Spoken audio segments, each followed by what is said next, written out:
What's up, everybody? Welcome to another episode of the Juan More Thing Podcast.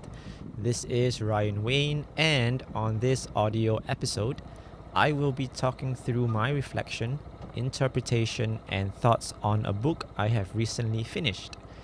The book is titled The Power of Now by Eckhart Tolle. I'm actually not a bookworm. I've always avoided reading, if you know me. But a friend of mine recommended this book upon hearing about my struggles, my process of overcoming them, and learning about my interest in the deeper questions. Now, actually, this is one hell of a mind F book. I had to keep backtracking chapters to process the ideas presented and try to grasp the knowledge and concepts the author was talking about. And what it was talking about is more than just the importance of being present in the moment, like what the title suggests, but why we struggle to find happiness, understanding what is happening within ourselves, how to gain more knowledge, and so much more. Who I feel this book and this reflection is for is honestly anyone who seeks a new and possibly different perspective of life. Not one you necessarily have to embody, but to know that this is one of the possible ways. Also, for those of us who are struggling, those of us who are confused, those of us who basically maybe feel nonchalant about life, this book helps us. And I think one more thing I find this book interesting is that it kind of transcends religion. In the book, the author actually pulls little bits and pieces from different religions, and they all actually kind of work as one. So that's pretty cool, to me at least. So let's get into it. And actually, before I get into it, I have a few notes that may help you as you go on. So there are 6 notes. I'm gonna just go through them one by one. So firstly, this is my interpretation and reflection of the book, the way I understand the ideas brought forward in the book. And if you would like to form your own, I really implore you to read the book for yourself. And if you actually want the ebook, just let me know. I have the ebook. I can just send you a PDF of the ebook for you to read. But if you are not keen on reading it, then hopefully, my reflection and interpretation kind of translates the book well enough for you. Second point, my reflection covers the things that resonated with me.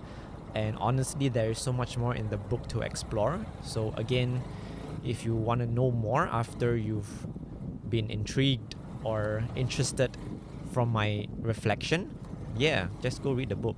It's pretty cool. It's only 190 pages. I don't think that's a lot. If I can finish it, I think you can finish it. And moving on, number 3. This one is a little bit important. So through my reflection, I do switch between using I or me and us or we.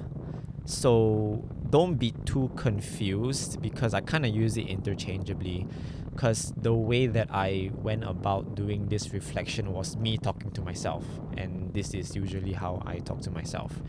Yes. And number 4 is also related to that. I do use questions at times.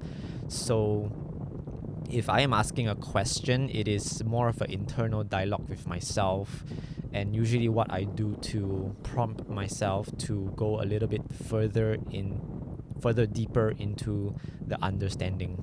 So you can either see it as just me asking myself, or if you want, you can also look at it as maybe I'm asking you to think a little bit deeper as well. And number 5, as I did with reading the book, and also it was suggested at the start of the book, it helps to digest everything in parts. So every point that I go through in my reflection, it kind of builds upon the previous. So it will help if you more or less understand or like can see what I'm going for each point, so that the next point then doesn't become even more confusing. So if you have the time, do take as long as you need in between the points to digest it. So it could be something over like a few days, like, you know, one day you just listen to one point or something like that, you know. So at least after each point you can try to digest some of the ideas that the book has presented. And finally, last point before I go into the reflection, some things may be a bit much, especially if you are not like me, who is very deep thinking and all that. So it might be hard to understand some things, but I do my best to try to explain it in a understandable way. And some of the terms I do go into detail about it in the following points, and hopefully through that you understand it better. So if some things you don't really understand yet, maybe just carry on first, try to understand what you can, then hopefully somewhere in the later chapters it will be more understandable. Yes. So again, those 6 points are just what I want to point out before I start. And now that you know that, let's get into it. There are a total of 24 points. So it's gonna be an interesting journey. Let's get started. Reflection point number 1. This is titled Understanding Singularity and Duality. If we say, I can't live with myself, we must then examine who is the I and who is the myself in that sentence. Upon examination, we should realize that there is one part of you, the I, who exists outside of the other part that is undesired, which is myself. So this points toward an internal conflict between two or more identities with you. This is not to be confused with having multiple identities or personalities, but simply living as one being with a lot of non-acceptance or unconscious issues. To be at peace is to exist as a singular being, which means knowing and accepting yourself through awareness. It does not mean everything has to be good or desired. It means being conscious of all that we are, both the good and the bad, and accepting those parts of us. Whether it is about our personality, character, situation, or even circumstance, we have to live in harmony with ourselves as one whole being, rather than split the good and the bad, or be in ignorance of what is undesired. So understanding this idea should give us hope that there is a consciousness somewhere within us who wants what is best for us. In a depressive circumstance, by saying I can't live with myself, the I within ourselves desires to be healthy and knows what healthy is, because how can it know there is a better place to be than where the myself is currently at? Personally, I found peace within my mental health struggles when I stopped fighting against my circumstance, being in conflict with that part of me, and took a conscious effort to exist in harmony. So instead of seeing myself as two conflicting identities vying for control, I am now one singular being in acceptance of what is. Now with that acceptance, I can spend my time understanding instead of fighting. Acceptance doesn't mean relinquishing control of what will be, but knowing that presently there is nothing that can be different. Reflection point number 2, titled You Are Not Your Mind. So why is there this disconnect within ourselves? It is explained in the book that it is primarily due to our identification with our mind. So identification means what represents us, or where we derive our sense of self from. Growing up, we are taught to use our minds and brain for everything. In an academic dominant world, there is no room for any other tool than the mind. Hence, we naturally discover ourselves and build our identity through our minds. However, the author points out that our mind is simply one tool in a toolbox to be used when needed. We should recognize that as human beings, we have a lot of tools at our disposal, not just our minds. But apart from that, each tool has to be used in the right way for the right situations. We need to then ask ourselves, are we in control of the tool? Or are we being controlled by the tool? Do we identify as the tool does? Or is the tool identified by us? So this reminds me of one of my favorite shows, Top Gear, where there's this presenter, his name is Jeremy Clarkson. He's known for being a super orangutan and like super just like macho and basically the definition of male ego. So yeah, whenever his car breaks down, he always jokingly uses a hammer to fix everything, even like if it's a dent, or like he uses a hammer to fix a dent. Like that just doesn't make sense. Or like a flat tire, somehow he tries to fix it with a freaking hammer. It's super hilarious. So like, you know, by the time like the 15th season, everyone just sees him as a hammer because he is now identified as tool, not the tool being identified by the person who is using it. Gets? But yeah, anyway, it's freaking hilarious. If you know the show, you know what I'm talking about. If not, you can just go and YouTube Jeremy Clarkson Top Gear. You will see what I'm talking about. Anyway, so our minds are used for thinking. As a tool, we should be able to put it down when it is not needed, and we should be able to quiet our minds by choice. What happens when we are not able to quiet our minds by choice is we overthink. As it is always in use, we start to identify with it unconsciously, as there is nothing else for our true self to identify with. The scary thing about this is that our mind self-propagates when it is overthinking. We are no longer in control of where our mind goes. It is out of control, and the mind has now taken control over us. And the even worse part is that we don't even realize it. So think about it. Whenever you are overthinking, you don't know where these thoughts come from. You think that it is from you, but you did not initiate the process or the progression of the thought. It just self-perpetuates. And that is the scary part. We think that it is us thinking that we are thinking it, but if you actually look back and analyze, it comes from the thought before the thought, right? So yes, if you go to its origins, maybe we did start thinking about it, but we did not ask it to continue, yet it did, right? So this actually amazes me because it shows how powerful and tricky the mind is. It can convince us, a fully sentient and conscious human being, that we are in control when we are actually just unconsciously along for the ride. So how do we prevent ourselves from this unconscious ride? Well, the solution for unconsciousness is consciousness. Like I would quote one of my favorite Stoic quotes is that the impediment to action advances action. What stands in the way will become the way, something like that, right? So the problem is the solution, right? So if the problem is unconsciousness, then its solution is the opposite. It is consciousness, right? It's also explained in the book using the analogy of light and dark, with consciousness being light and unconsciousness being darkness. So if you shine a light into a dark place, there is no room left for darkness left to linger. So how can we do that with our minds? So it is as simple as tuning in and just being consciously aware of our thoughts, even if we realize our thoughts are not in our control.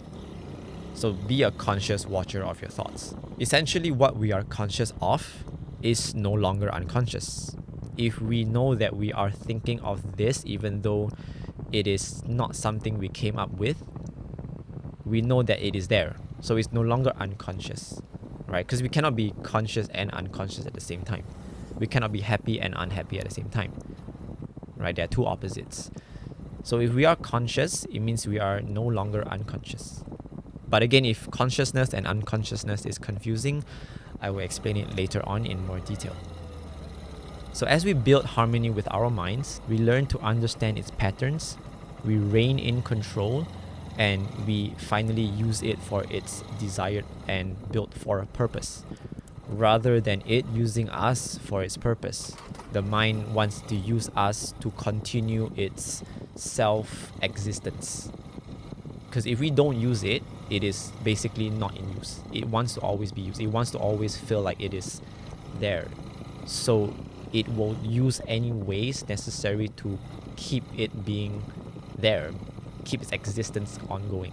So if we identify with our mind, the self-derived form called ego will run our life. And the more we identify with the ego, the stronger it gets, which also means the more unconscious we become. The solution is to disidentify with the ego. And again, if the ego term is ambiguous or confusing, don't worry, I will explain more about it later on. We are still on point number 2, so there is a long way to go. However, this is what happens when we start being conscious and disidentify with our mind or ego. Our ego will feel threatened. What is attacked will instinctively retaliate. What we work with will take steps towards getting to a place of harmony. If our mind and ego has a stake in our identity, which means we identify with it, it will defend its existence if it knows we are trying to eliminate its existence. It is exactly what I was talking about just now, right? So both the mind and the ego, which is actually one thing, wants to always be there, right? It is kind of like it has its own conscience, right? It wants to, it doesn't want to die, right? So if we know that we're trying to get rid of it by putting it down, right? Because when we put it down, it is no longer in use, hence it does not exist, right? It will try all means that it can to continue its existence, right? But I think for me, when I think about it, it is not really about eliminating or getting rid of it. Like I said, the mind is a tool, right? We cannot get rid of it. We need it. So we shouldn't think of it as eliminating it. I think we should see it as repurposing its current existence. So if it's currently our identity, it is the main thing that we use to derive our sense of self with, we need to repurpose it, right? It is not the main thing, right? It is part of our real self that gives us our purpose. The real self, inner self, is what gives our life purpose, where we derive our meaning from, right? So the mind is just one aspect of it. So we should repurpose it to finding its proper place in ourselves. Reflection point number 3, titled Emotion is the body's reaction to the mind. So if the mind is one of many tools at our disposal, what is another tool? Another tool that was written by the author is emotion. Going back to its etymology or whatever that is, emotion basically means a disturbance. So emotions are a disturbance to our natural state, whether it is happy or sad or angry. It is a disturbance to our natural state. What causes these disturbances is the mind. If we are identified with the mind is what controls everything, which includes our emotion, right? So it is important to note also that emotions are physiological responses. As explained by Dr. K, which is a psychiatrist, every emotion is linked to a bodily response. Common responses are changes in heart rate, breathing, and certain localized uncomfort. So when we have phrases such as butterflies in our stomach when we are nervous, it points to the emotion of nervousness and the physiological response of uncomfort in your stomach, and usually accompanied with like sweat and a higher heart rate and faster breathing. Right? So every emotion has a certain physiological response. So we can in fact influence our emotions using breathing. So if we know how we breathe during particular emotions, even if we're not feeling that emotion, if we breathe in that same pattern and same way, we can incite that emotion just like that, right? And also, by understanding which body areas are more linked with which emotions, it can help us understand what we are feeling more accurately. In a battle of what we feel versus what we think, what we feel is usually the most accurate representation of our current state. Remember that the mind self-propagates things beyond what it actually is, based on what we feel. It is like a vicious cycle, right? So if our mind thinks that we are in danger, our body will react in accordance, right? So we'll get adrenaline, we'll get a little bit more pumped, right? Then allows our brain to be even more active.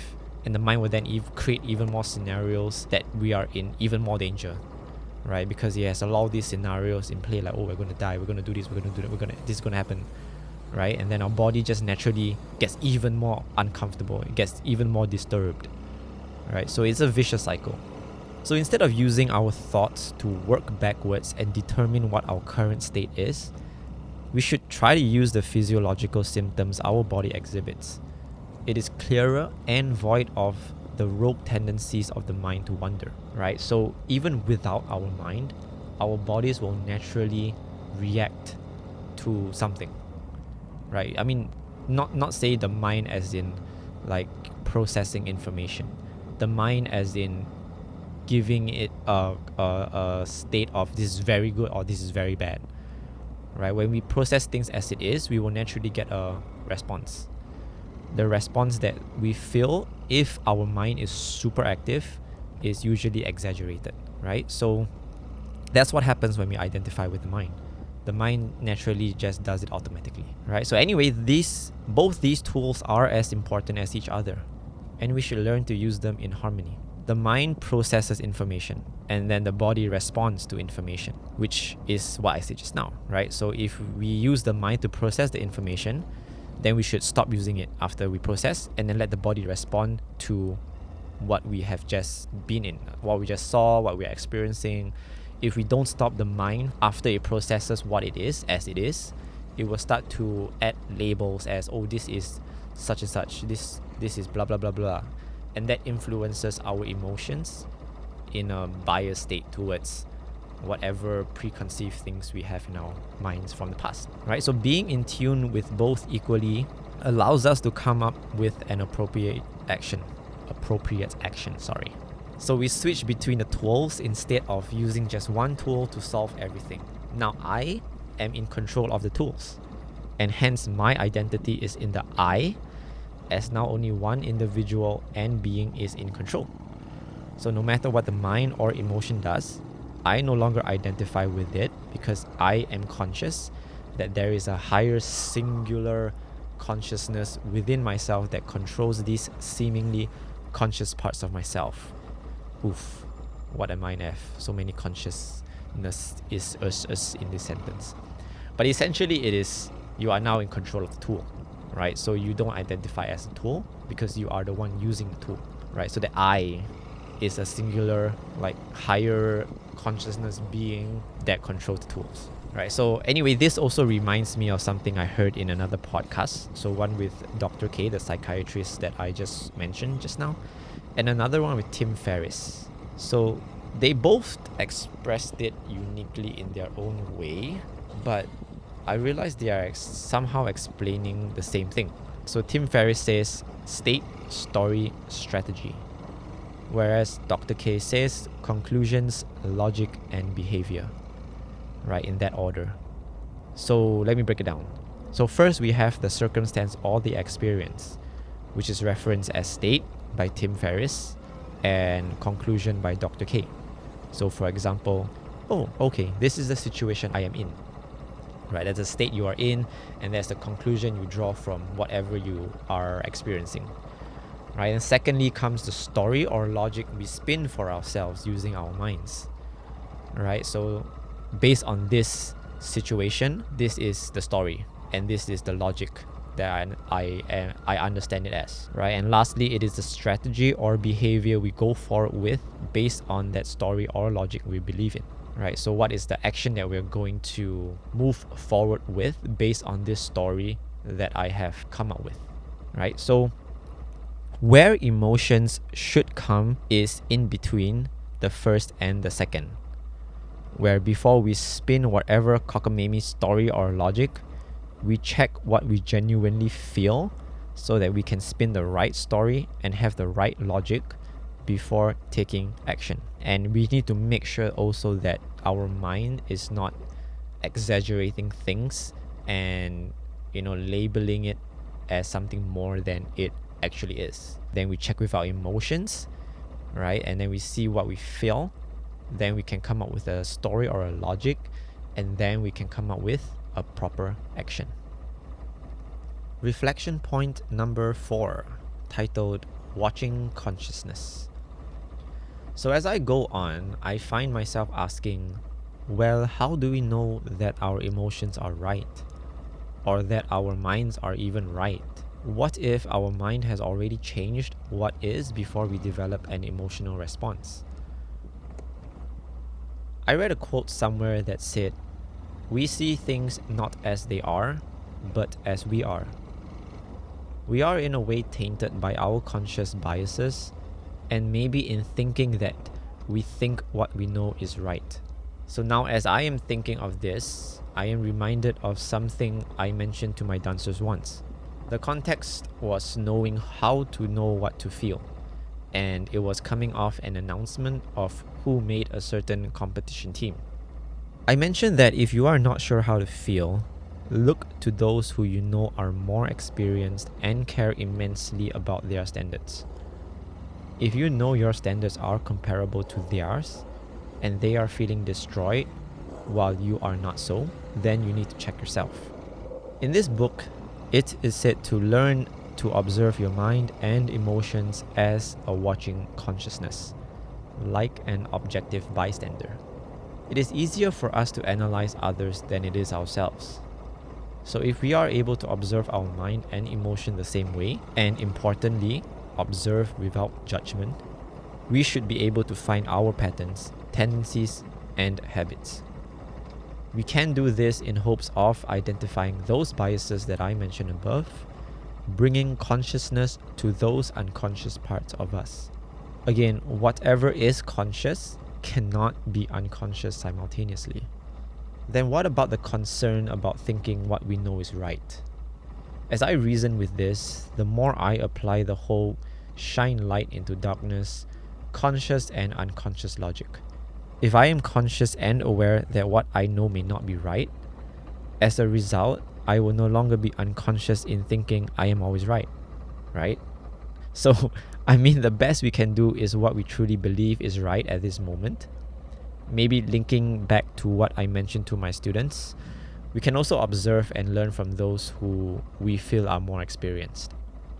The book also writes that we should observe our mind and emotions without judgment to a point where we experience emotions purely on a physical level as a problem or symptom, where we do not identify with our thoughts but rise above our thoughts and reach a no mind state. So I'll be honest that no mind term is a little bit much for me. So maybe a more comfortable interpretation would be to take the mind out of the experience.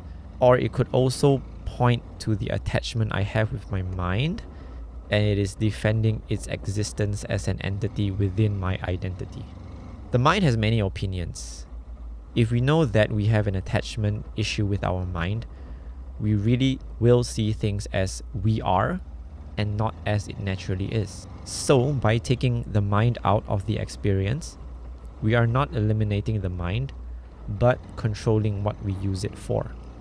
So, for example, if let's say now I am in a situation which does not, directly involve me, I think one way that I can practice watching consciousness or this idea is as whatever is happening unfolds, I can kind of look within and be in tune with my thoughts as they arise, right? So why am I thinking this? Like as things happen, like, oh, where did this thought come from? Or why am I thinking of this, right? And also maybe my emotions, like, oh, I'm feeling this such and such, and why am I feeling this certain emotion, right? So I think that is one way that I can practice watching consciousness, right? It's not saying you cannot directly get involved in the real world, but even as you are dealing with whatever it is, there's that part within you that is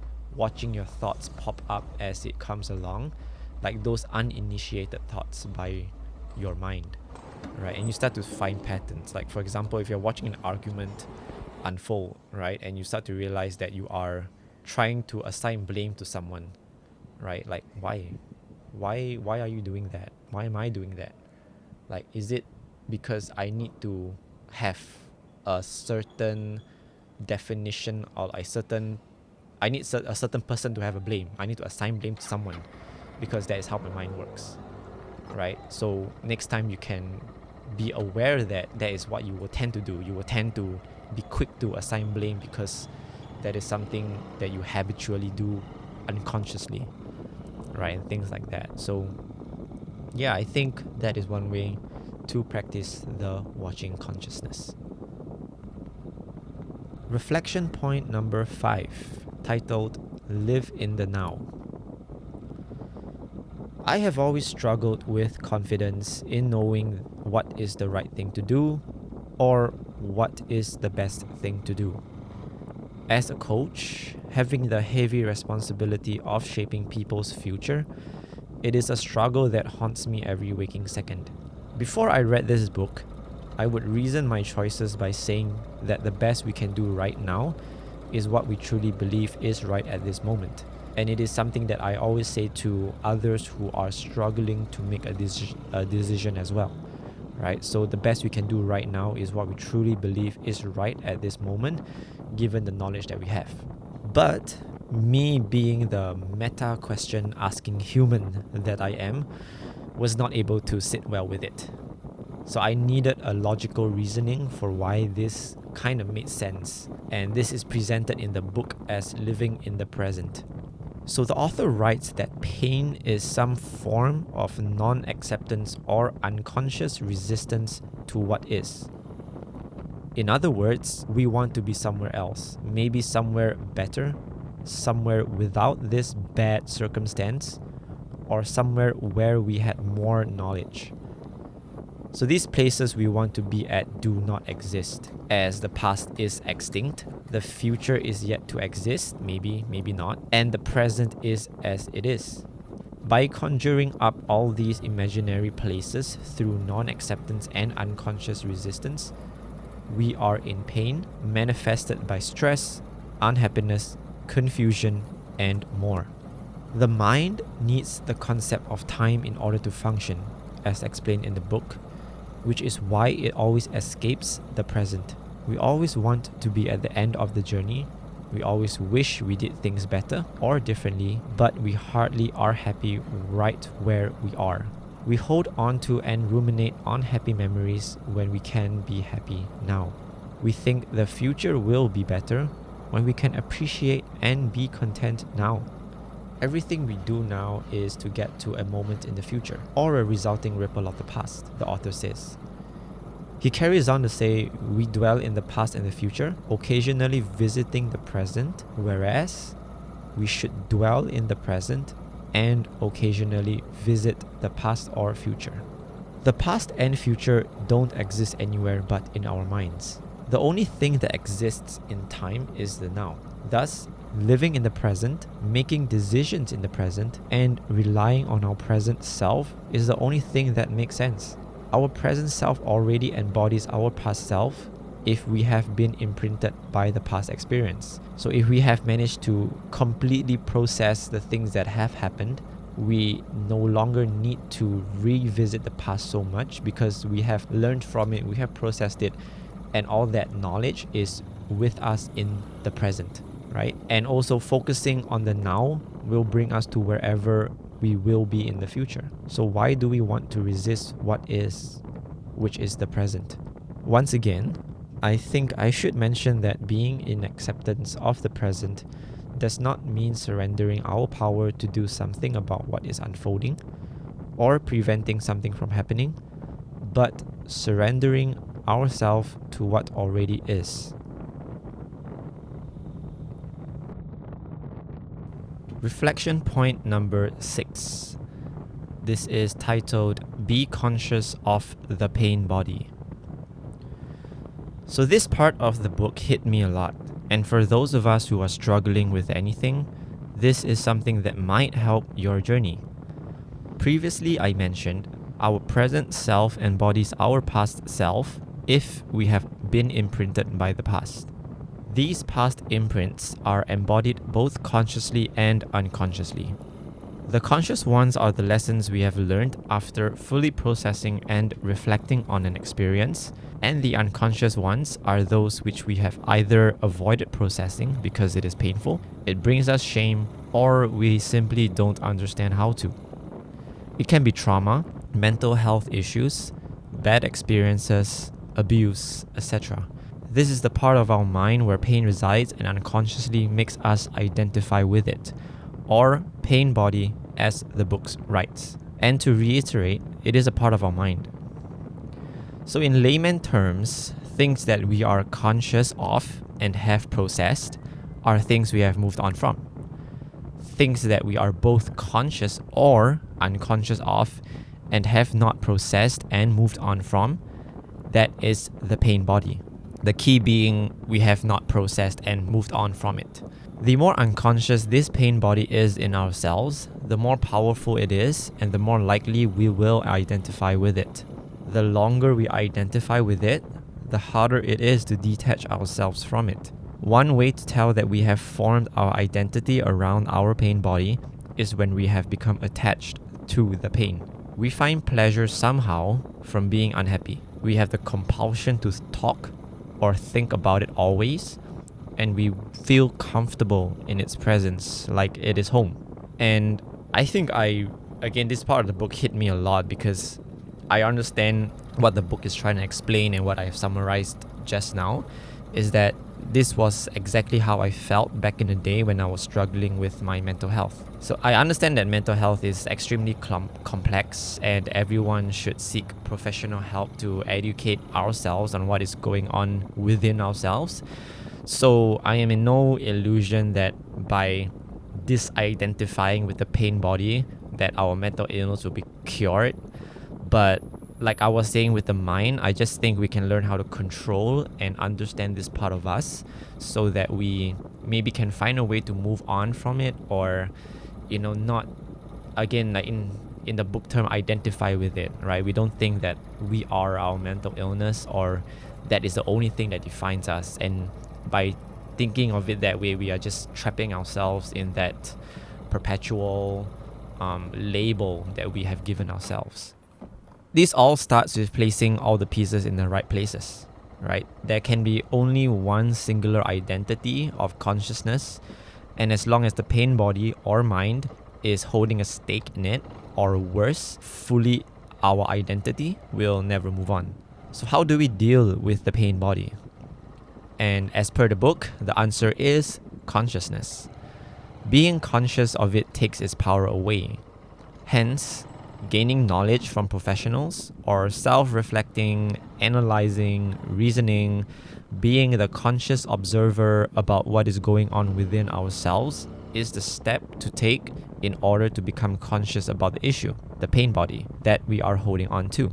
So most of the time, again, when it's more unconscious, that's when it's more powerful because we are unaware of it, and it can, take control of our lives without us intervening or trying to stop it, right? So us being more aware of what's going on within ourselves, like, it's not just like, I feel like shit, but like in terms of mental health, right? It's not just like, I feel sad, but I don't know why, right? You reflect, you think about why that is. Maybe you have come up with certain reasons or like different thoughts of why it is happening.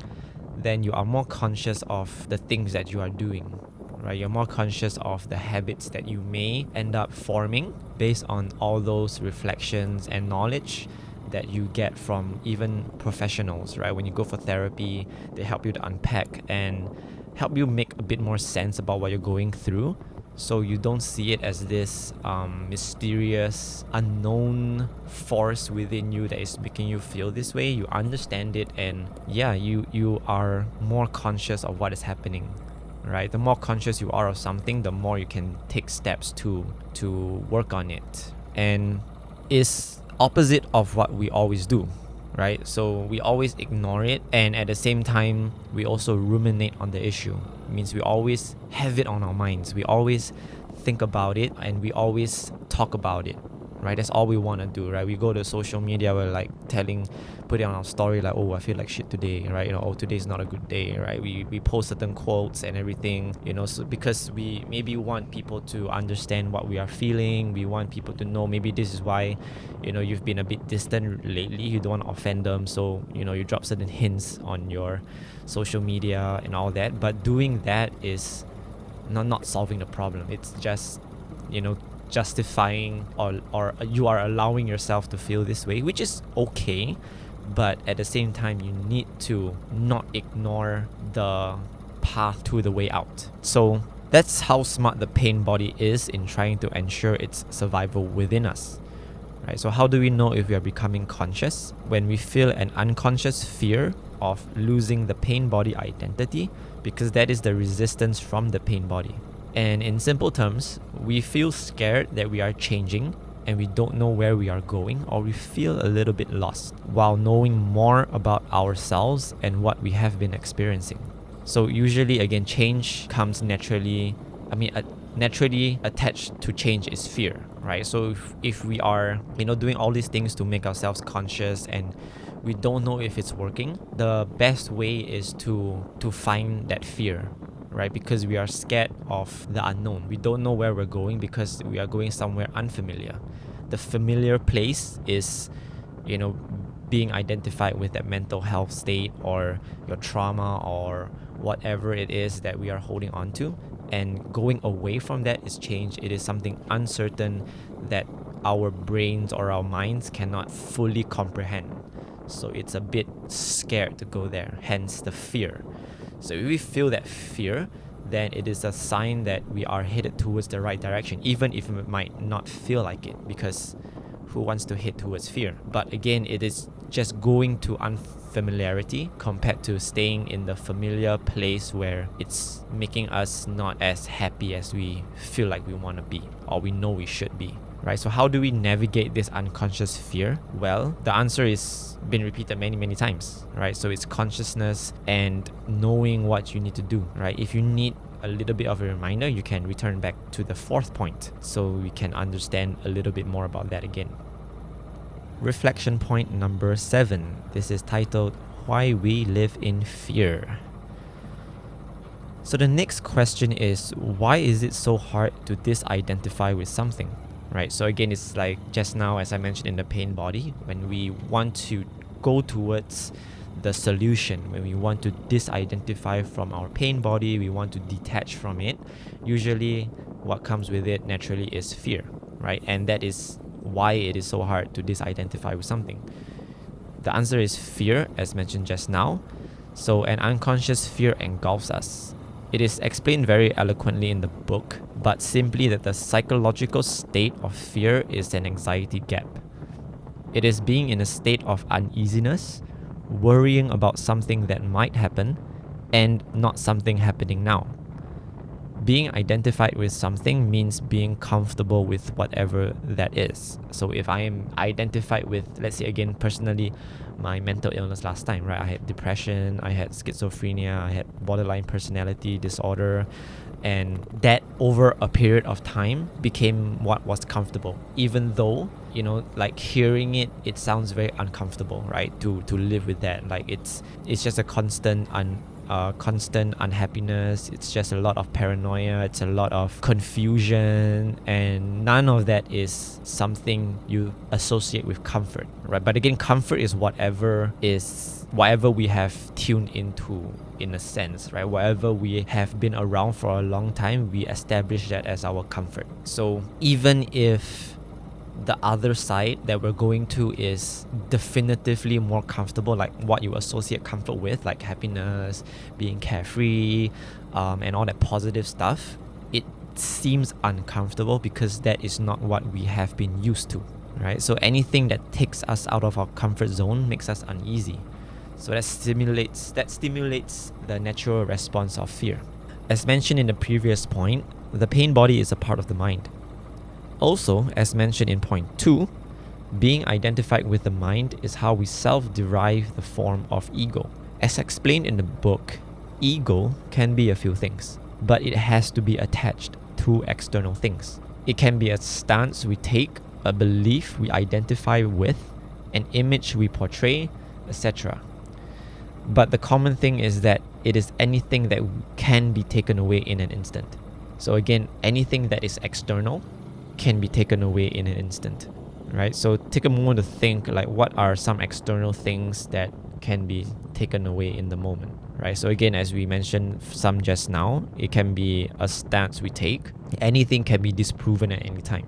So even if we take a stance, it does not mean that it is, 100% standing forever, right? If it's an image we portray, right, our image can change. People can convince us that we're something else, or can prove to us that we are not the image we portray, right? So ego basically is all of that. And the ego has to be constantly fed and protected and always feels threatened. The ego has to be fed with gratification or by a method of defensiveness or aggression as a self-soothing protection when threatened. So if we identify with the mind, the ego has to attach itself to something to fill the hole within, right? Because again, the ego has to be attached to something in order for it to be a construct. If it's not attached to anything, the ego does not exist, because there's nothing that makes up the ego. And remember that to be identified with the mind is to be unconscious. So essentially, if we are identified with our ego, we are just basically unconscious, because it's not something that we choose. Like, why would we choose to identify with the ego?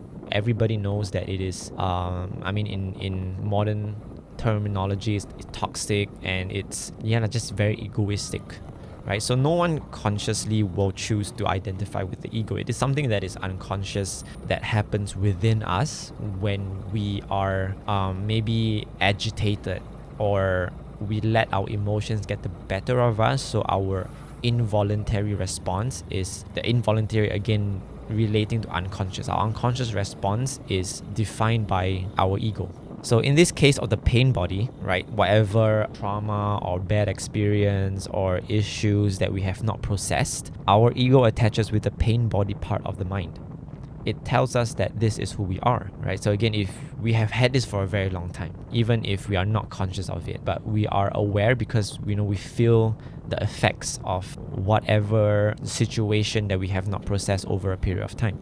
It tells us that this is who we are. And again, note that the duality, it tells us there is an it and there is an us, right? So the it being the ego and the us being our true identity, right? The ego is telling us our true self that this is convincing us that this is who we are, right? In order for us to solidify its structure in our mind, right? In ourself, right? So it can exist and we can perpetuate itself and strengthen its grip on our minds. So upon starting the process of gaining consciousness, it starts to feel threatened and uses fear as a defense mechanism to lure us back to comfort. Comfort in itself, the pain body we are trying to move on from. So again, it's the whole anything can be comfortable, like I said at the start, right? Again, even if I say that being traumatized, having anxiety attacks and everything, all that sounds uncomfortable, but it is familiar, right? It is less scary than something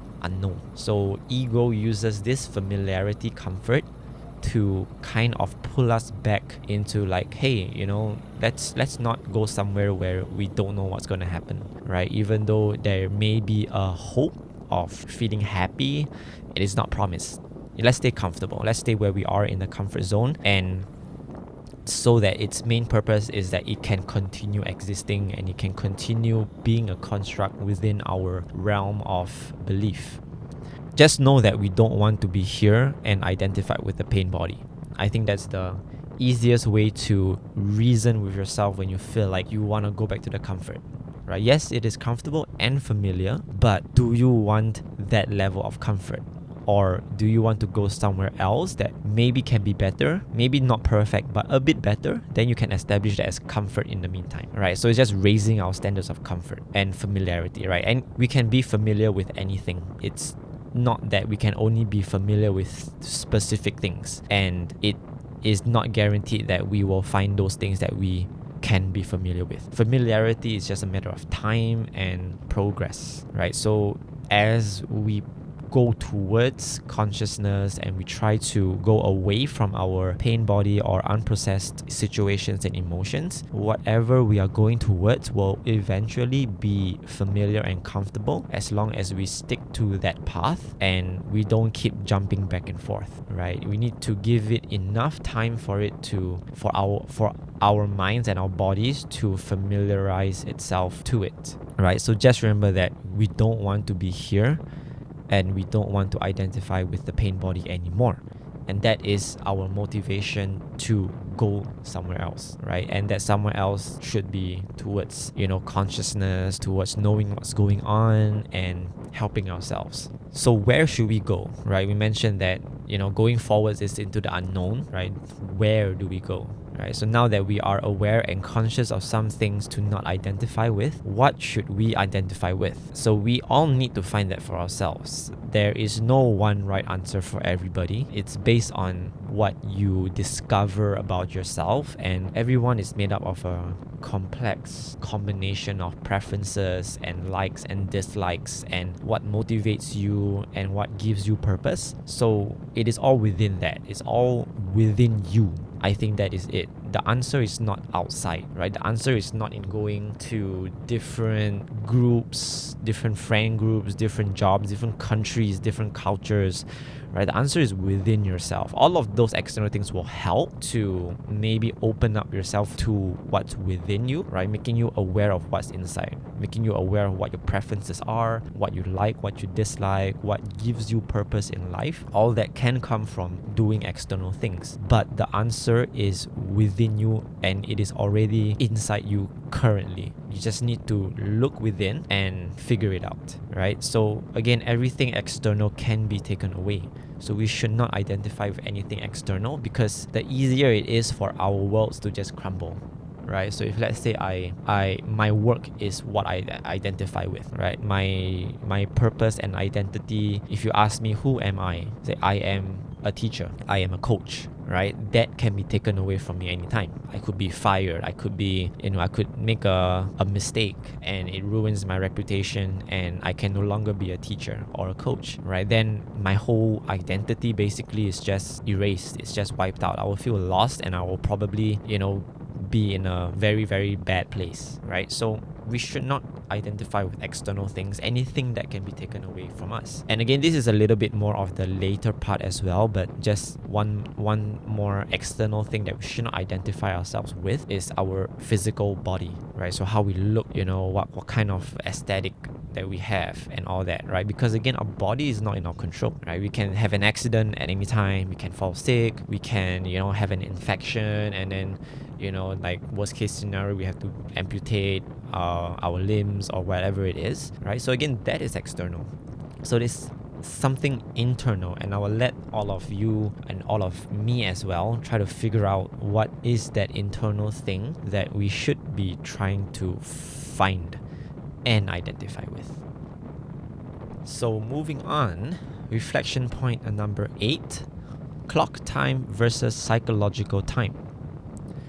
So relating to the previous point, I think searching for that internal thing or direction that we want to go towards is gonna be a little bit frustrating because we are like trying to search for something that we have no idea what is, right? This thought arises from the unconscious minds that lives in the future, as mentioned to point 5, right? Referring to the frustratedness of wanting to find it while not focusing on the current process of finding it, right? So when we say, oh, you gotta find this, and we are not given what to find, we naturally be like, but find what we have to find, right? So we are immediately thinking of the end result.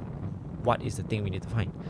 But we should focus on the how are we going to find it. Okay, what do we need to do now so that we can figure out what we need to find, right? So again, all that involuntary reactions, right? Like, find what? What is our involuntary and unconscious response to the thing that we need to find, the question, right? The situation, right? So again, it was mentioned back in point 5, so you can go back to that if it's confusing.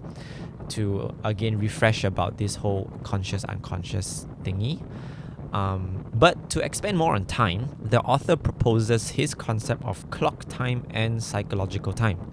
Clock time is using time as a structure, whereas psychological time is time taking over our mind. Clock time is using the past to learn and the future to build towards, and living in the present, focusing on the now. Our decisions in clock time are independent of past and future. Psychological time, however, is using the past and future to justify the present, and it is entirely dependent on the past and future. The confusing part maybe is differentiating what being dependent and independent of past and future is. Like for example, I am doing what I'm doing now because I want to get somewhere. Is that dependent or independent to the future, right? Because in order for me to do something, I have to know what I'm doing it for. But then what I am doing now is also because of the future. So you understand how confusing it maybe gets, right? So upon reflecting, I think differentiating dependence and independence in relevance to future is a bit easier when we ask the question, does the end justify the means? So for example, say we want to be rich. In the extreme case of being dependent on the future, some will use the end, the actual becoming rich, having a lot of money and stuff, to justify the means, right? So compromising our own constitution, right? The things we value. We burn bridges, we do things that maybe are not ethical, that are controversial, things that we used to say we will never do because we want to become rich or we want to have success, right? So in that scenario, the ends justify the means, right? Because I want to be rich, all these are okay now, right? It's justified. What I'm doing, even how cruel or whatever it is justified because I want to be rich. So establishing the line in between is key to knowing the difference. So to me personally, I feel that staying true to my constitutions, no matter its repercussions to the destination.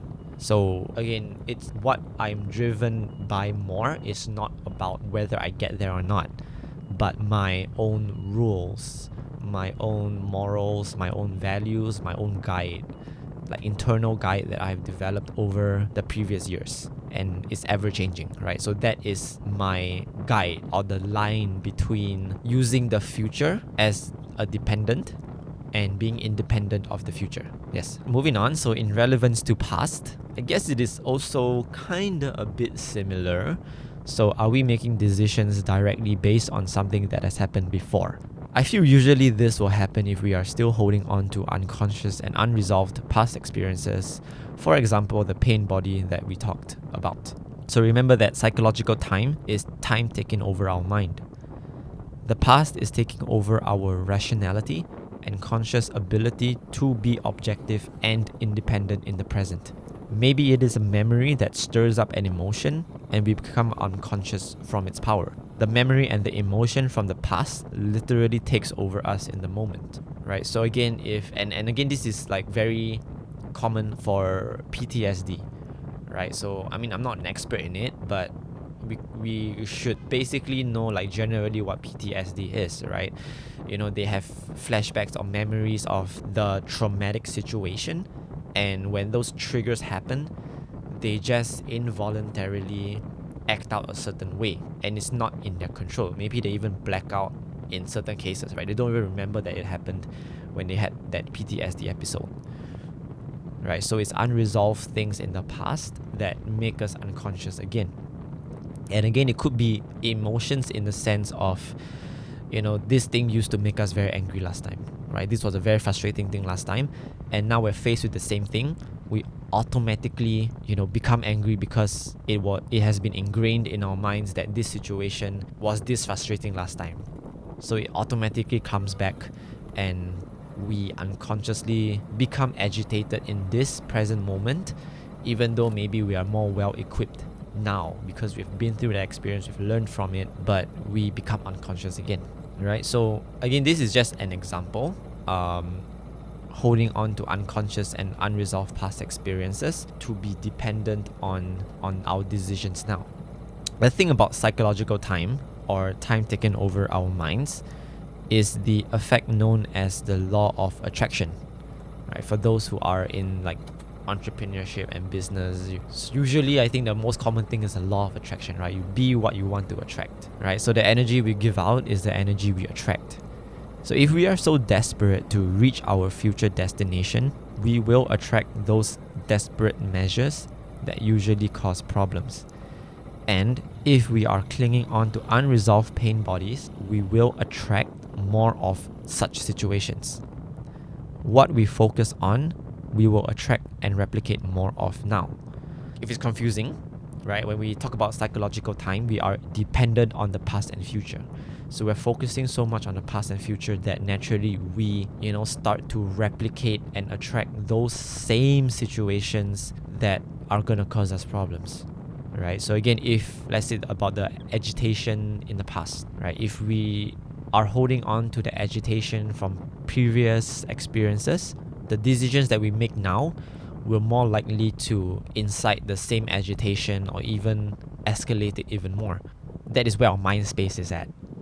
The only thing in our minds now is that previous experience that we had, right? And now with it in our thoughts, it naturally just expresses itself out in our actions, right? And it will make everyone else around us agitated. It's going to attract more of the same things and replicate it. So I think what causes us to use psychological time is the comfort of familiarity that comes from the past, and the idea somehow that the future is better than now. And this reliance on psychological time is triggered by tough and challenging situations or circumstances, right? So again, like a similar situation, things that remind you of the past, things that you envision for the future. So when we are at unease, when we are engulfed by fear, those are the times where these situations will lure us to use psychological time. So adding on to the challenge of disidentifying with the pain body is the comfort of familiarity of where we are or where we were, and wanting to get to the destination so desperately that we resort to methods that cause more problems like addiction, distractions, and much more.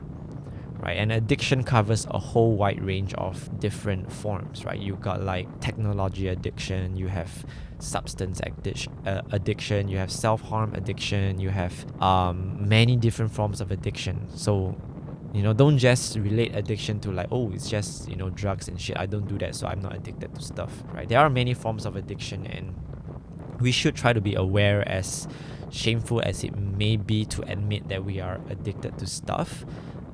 That is actually a sign that we are, we need some kind of help, or something is not really right. So we have to remind ourselves not to let the past or future take over our minds. Reflection point number 9. This is titled Life Situation.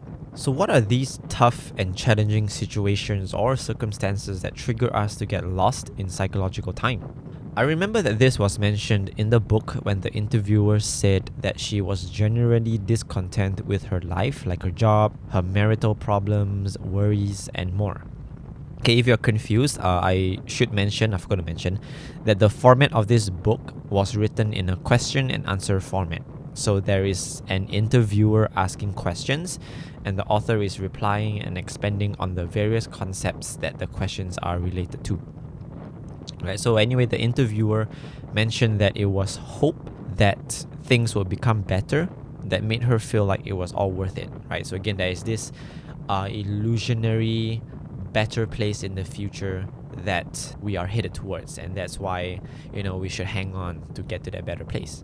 Right. So the author replied that with the notion that it is not life that she was discontent by, but her life situation. So life, as explained, is our ability to be conscious and be of mind, right? So just life, like by definition, is you are awake, conscious, and you can think in a certain degree. Whatever happens in your life is not your life, right? That is your life situation. And oftentimes we confuse what happens in our life as our life. So in the sense of using the the whole identify and disidentify concept, right? So we identify our life as what happens in our life, whereas we should identify our life as us being conscious, right? Us being able to think and experience those situations. That is life, right? And whatever happens in our life is our life situation, right? And again, this is like something that you can change in terms of the term, right? If you don't like the word life situations, you can change it to something else that helps you understand it more. But essentially, what happens in our life is not our life, right? So life situation is the result of unresolved or unaccepted situations from the past and hope that things get better for the future. I would like to remind us that the past no longer exists and the future is not promised to exist. So there is actually no moment greater or worse than now, because now is the only moment that exists, right? It is our unconscious mind that lives in the past and future, trying to convince us otherwise, right? So it's again the whole concept that the mind needs time in order to exist, right? It needs to compare now to something so that it has something to work on or something to have a sense of relation towards. If not, it will not comprehend what now is, right? So again, the past no longer exists because, it's extinct, right? We say dinosaurs are extinct. If the past exists, then dinosaurs exist, right? But all of that is no longer existing. The past second also is extinct, right? So the past is extinct and the future is not promised to exist. The world may end like in an instant, right? And it can be so fast that we don't even realize. Then there's a whole thought process of afterlife stuff, but it can happen in an instant and we just don't exist anymore, right? So the future is not promised to exist. The only thing that really exists is this current moment as you're listening to this podcast, right? As things are happening around you, you are traveling on your way to work, you are at work, you are chilling on your bed. This is the only moment that really exists, and every second that goes by is a second into extinction, right? And whatever the next second ahead of us right now is not even promised. Anything can happen, right? So essentially, there is no moment greater or worse than now, as I mentioned just now, because now is the only moment that exists. The past is no longer a moment. The past was a moment, but is not a moment. And the future is a to be moment. It is not a now moment, right? So basically, your life situation is just unresolved things in the past and hope that the future is going to be better. And our mind is just thinking of those before and afters to make us miserable at this point, so that we have a comparison of where we are, even though where we are has no issues at all. The issue is things that happened before and the things that have yet to happen. So moving on, in the world we live in right now, right, with global warming, inflation, genocide, invasions, the reality is actually pointing to a future that isn't better than now, right? I mean, yes, we can say that, we are, pushing for change and all of that. But again, those are uncertain, right? We can do what we can, but nothing is for certain. So with this like a bit grim projection of the future, why do we still feel like the future is gonna magically be a better place? How is all that gonna magically end, right? Global warming, inflation, invading countries, and etc., right? So that is what we will immediately call a red flag. We want to be in the future, but there's so much shit happening now. Will the future actually really be a better place? But yet our mind convinces us that it is going to be a better place, right? And especially if you are youths, right? You are young and you have not heard me talk about adulting that much, then I will tell you right now that adulting is crazy. It is crazy, right? So we still think that it's going to be a better place, right? So not to, again, crush all your spirits, but I'm just proving that there is no moment greater than now, right? Even though now we may have, like what we associate as situations, things that are not favorable. Maybe the future is going to be worse. So we should just appreciate how the present moment is with whatever situations we have, right? It is the hope that it is greater that dims the greatness of now, right? Comparison is a thief of joy. Again, then we can go to the opposite of future, which is the past, and then we can bring up the fact that there were moments in the past that were better than our life situation now, right? But then again, I would like to then ask, at those points where you specify those moments are greater than our present moments now, were you focusing on your problems or the joy of the then present? I am very certain that during those moments you still had situations going on in your life, or even not situations going in your life, your mind was still also thinking of the future, right? That the future still had a better place. So it wasn't that you had a better moment before, you were just focused on the correct thing at the correct time to make that then present moment seem great. Usually the past causes our current misery and life situation due to the result of unresolved or unaccepted situations. Unresolved situations are manifested as the pain body, as mentioned just now, and unaccepted situations cause internal conflict, or what we commonly refer to as problems. So it could be devastating news, a life-altering event or experience, or unexpected development that we refuse to accept. Whatever event, news, or development that happened is already in the past and is continuing into the present as a life situation. Realistically, we should understand that life ebbs and flows. There are highs and lows. We should not fixate on which part of life we are at, but just be fully present wherever we are. So again, comparison is a thief of joy, right? If we always compare ourselves to a different part of a roller coaster, wanting to be at that part, right? If we are on the middle part of the roller coaster, right? We will then want to go back to the first drop because it was so exciting, right? Or maybe we would think, is there a part in the later part of the roller coaster that is more exciting than this current part? Even though the current part is as exciting, the whole roller coaster is exciting. But because we think of what was exciting, like right before, and what can be exciting as the roller coaster goes on, that we are not appreciating how exciting the current part of the roller coaster track is right now, right? So every part, just enjoy it. There is no moment greater than now. There's no moment worse than now. Now is just now. Yeah. So don't confuse our life situation with our life. Life situations are things that we can control and we can choose to make peace with. Reflection point number 10. This is titled, Problems Are Illusions. So how then should we deal with these problems? So problems, as the author defines, are things we dwell on that cannot be acted on now. Note that the word used was act and not ruminate or think, which essentially is dwelling. They are situations that should be accepted as is now and dealt with when the time comes. Ruminating or thinking about it is our unconscious response to the situation. It is our self-derived form of ego of the mind trying to attach itself to the situation to convince us to make it our identity. So the conscious response should be to accept it as it is now if it cannot be acted on now, and then deal with it when the time comes.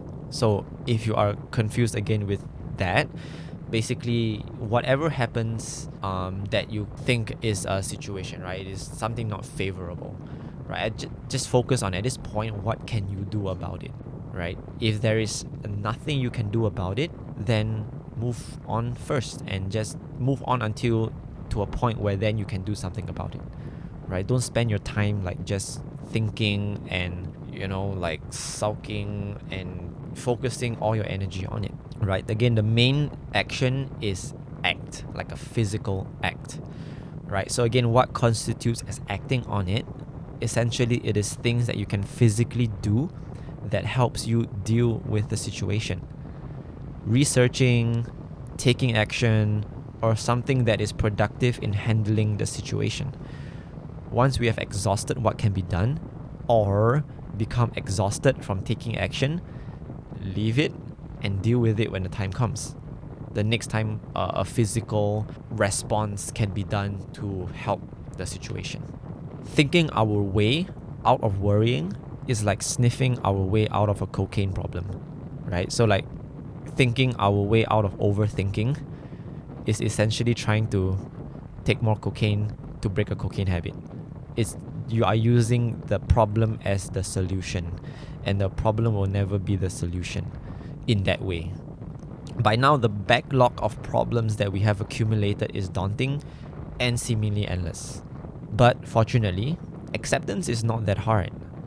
The hard part then is dealing with those problems. But would you rather be worked, like physically worked and exhausted by working on it? Or would you rather be like physically worked and exhausted by dwelling on it? Only one of them is solving the problem and getting you to a place with no more problems. So again, back to the title, problems are illusions. It is just another method our mind uses to feed itself and protect its existence in our identity. If there are no problems, our minds would not have anything to attach on and be continuously working on. Right? Our mind doesn't want to stop. Our mind doesn't want to rest. It doesn't want to be put down. It always needs something to work on. Right? So it kind of saves up these situations and puts it in the back so that if so happen we have nothing to think about, it just brings it back up so that it can continue working in the background, right? In fact, everything and anything that happens is as it is, right? As the Stoics say, it is not things that upset us, it is our judgment of them. We have a choice of how we perceive situations that happen. Problems, I believe, personally, are a result of bad judgment. Why fight the present? Why fight things that have already happened? Accept them and deal with them. And don't confuse acceptance as relinquishing our power to deal with it, right? So if I accept something as is, it does not mean that I can no longer change what's going to happen, right? I'm just not using my energy to fight what already has happened, and I'm using my energy now to figure out, okay, now how can I deal with this and maybe direct it back to where I want to go. You can only, again, humans cannot multitask. We can only do one thing at one time. If we are focused on fighting something that already happened, again, we can't change the past. The past has happened. Then we are no longer available to focus on the way forward. We're just trying to change the past when it's unchangeable. So it is simply acknowledging what already is and choosing to focus on the now. That there is no moment greater or worse than now. Reflection point number 11, titled The Joy in Now. So what does it mean then to focus on the now? And what does that bring us? Inferring from previous points, it releases us from internal conflict through being one with the present circumstances instead of being against. It means focusing on the action now rather than past circumstances or future outcome. A simple example presented by the author in this book is: focus and find joy in planting the seed when you are planting the seed. Focus and find joy in watering the seed when you are watering the seed. Whether the seed grows or not, do not let anxiety take the joy and focus away from the now. And I'll go further to say, don't let your past experiences of having a seed not grow, take away the joy and focus from the now, right? So be focused on whatever action that you are currently doing without the thought of, will this make my goals a reality? Or because of the past experiences, you are concerned that this might not work. Just focus on doing it, right? Because again, we cannot multitask. If we are focused on the future, we have no 100% focus on what we're doing. And that leads to more slip-ups. It leads to more things that we overlook because we're not focused, we're distracted. So during my reflection, I do find that during most of my time spent doing things, I am preoccupied with the outcome in mind. Right? I think it's a very normal thing to have. As you're doing something, you think of what you want to achieve and what your ultimate goal is as you are doing that thing, especially if it's a hard thing, right? You use the ends to justify the means, right? Oh, I have to reach this certain goal, and that's why I have to do this incredibly hard and tough thing, so I'll get there. Or at least I have it in my peripheral mind's eye, right? So even if maybe I'm not thinking of it directly, it's just somewhere. It's like a cloud in the distance. It's always hovering and taking the attention away from the beauty and joy of the current action. So for example, again, when I started running, I was focused mostly on clocking my mileage, right? That was a goal, right? So every month I will have a goal so that I can reach my ultimate goal of running 2400 km in 2024. So every month I will have a minimum number of km that I have to run. So for example, some months are 200, some months are 220, and then some months are maybe more or maybe less. So every time I ran, I was very focused on, okay, I have to run this amount of km for this run, and then my next run has to be this amount of km, right? So you basically have like prescribed the mileage for each run, right? So every run I did was with the outcome in mind, and I really actually could not enjoy running and its calming and meditative qualities, right? Because I was just focused on, okay, I cannot give up, I have to hit this mileage. Even though I feel like super shacked right now, I cannot give up, I need to reach my mileage, right? So I'm just most of the time looking at my watch, right, to see how far I have ran already, right? So I know how close I am to finishing my run and how far I've ran already, right? So after being conscious of this, right, after reading the book and being conscious of this, I try to snap myself back to the now every time I catch my focus drifting towards my mileage, and just simply enjoy the action of running at the moment. So I would take more time to be more observant with things around, like look at the trees, look at the buildings, look at the cars passing by, breathe the fresh air, take note of what I'm smelling.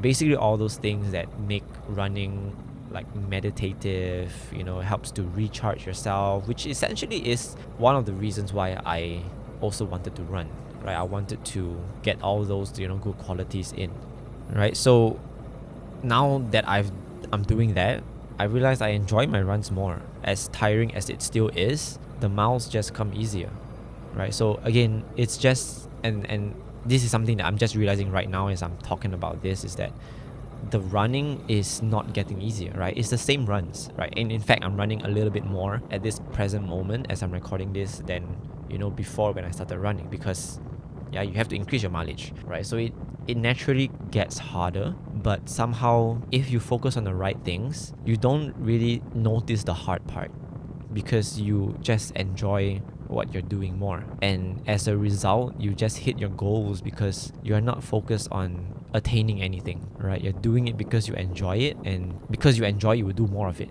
and you will be able to do it for a longer time. Yeah, that to me helped me understand the joy in focusing on now. And maybe in the simplest level of understanding, we can go through life one of two ways, right? The first is being consumed with the outcome of past experiences that we progress with so much baggage, making the journey less enjoyable. And the second is being intentional and present with every action in the moment, enjoying the actions which make the journey more enjoyable. Being present does not mean directionless. The future is still a reference point to build towards. We are just using clock time and not psychological time, right? So again, just a refresher, clock time is using the past and future as a reference and living in the now, right? So like for example, my running example, right? My future, I'm taking reference from my future as I gotta run 2400 km, so I have to run basically, right? And I'm living in the now. I'm just enjoying my runs because I know I gotta run, so I'm just gonna run. I'm not gonna care whether I reach my goal or not. I'm just gonna run because I know that I have to run in order for me to reach my goal, right? And maybe in terms of the past, maybe it's like how I schedule my runs, right? I'm not saying that I cannot run 5 times in a row, right? Maybe in the past I did it and it didn't work, right? But maybe now it's more of, as enjoying the run as it goes, right? Being a little bit more in tune with what I feel. So if I feel like I can do 5 runs in a row because maybe I took my recovery a bit more seriously, I took my runs a little bit easier, right? If I was focused on the past, I'll be like, okay, 5 runs cannot. I tried it before, it's never gonna work. Even though I feel like in the present moment, my body feels fine. I could go for my 5th run or 6th run, right? So if I focus on the past, I would not have done the 5th or 6th run. And again, that would then lead me to get my goal faster because every run is mileage you're clocking. right? So the key to joy, or synonymously happiness, is to be present in the moment. Like, that was the question I was asking as I was reflecting on it too. So after thinking about it, I honestly am still not sure it is the key, but I am sure it helps. Now, I do agree with what is said in the book, that happiness doesn't come from expectations, outcomes, or people's actions, places, or things. Maybe the key to happiness is not to be present in the moment, but to be present within. The difference between the two is the connection to ourselves and our identity, right? If you remember me talking about how do we all find our identities, right? And I mentioned that it is not about looking externally, but looking internally, right? Everything that we need to be happy is within ourselves, right? We can be happy with external things, but again, external things are never within our control. What we can be happy about may disappear in the next instant, right? But whatever is within us is there, is present, is always there, right? So maybe, again, repeat, the key to happiness is not in the present moment, but to be present within. Reflection point number 12. This is titled Conscious versus Unconscious. So what is our identity? So mentioned back in point 7, everyone needs to find their own unique identity. There are similarities in everyone's identity, and that is consciousness. I've mentioned consciousness and unconsciousness many times so far, but what does it really mean, right? So if you've been confused about all these conscious and unconscious things that I've been talking about, then hopefully this will help you understand a little bit more about what I mean. So I don't mean, or not what I mean, what the book means, right? And what I adopt then as my understanding of consciousness and unconsciousness as well, right? So it doesn't mean the physical kind, but the mind.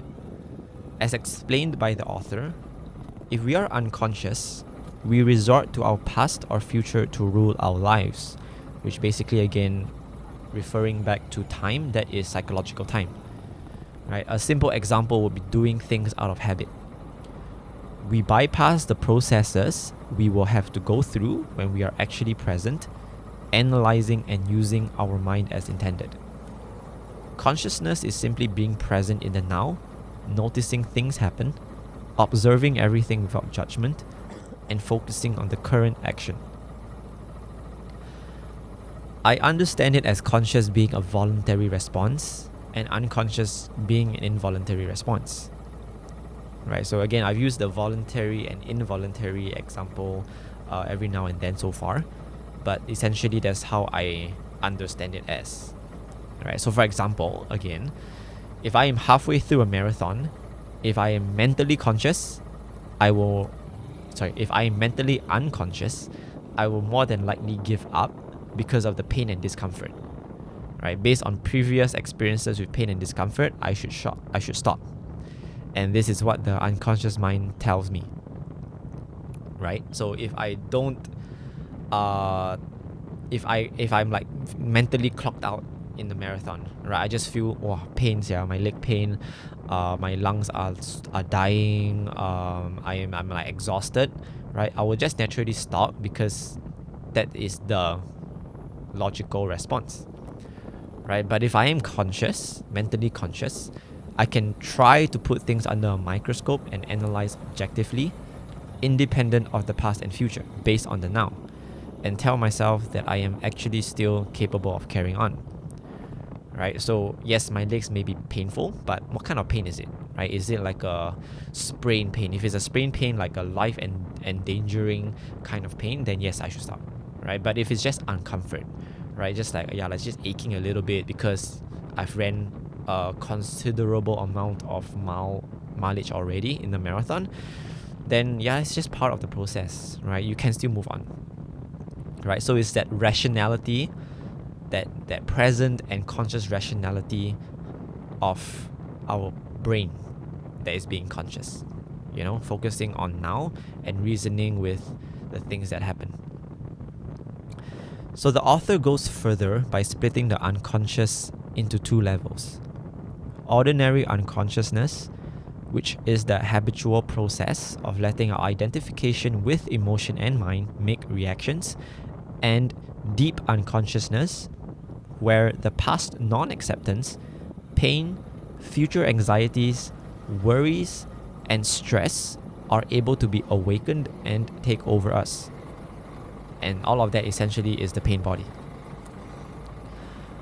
Ordinary unconsciousness is where most people usually exist.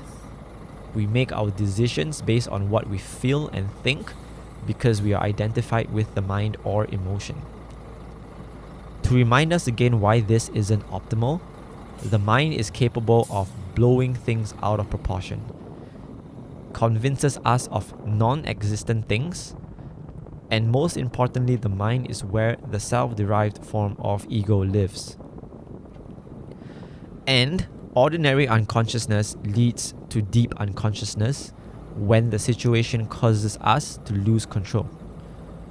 For example, when our ego is threatened and we do not have a strong enough consciousness to resist the perceived attack, afterwards, we are usually left regretting the things that we did, said, and wondering why did we choose those actions.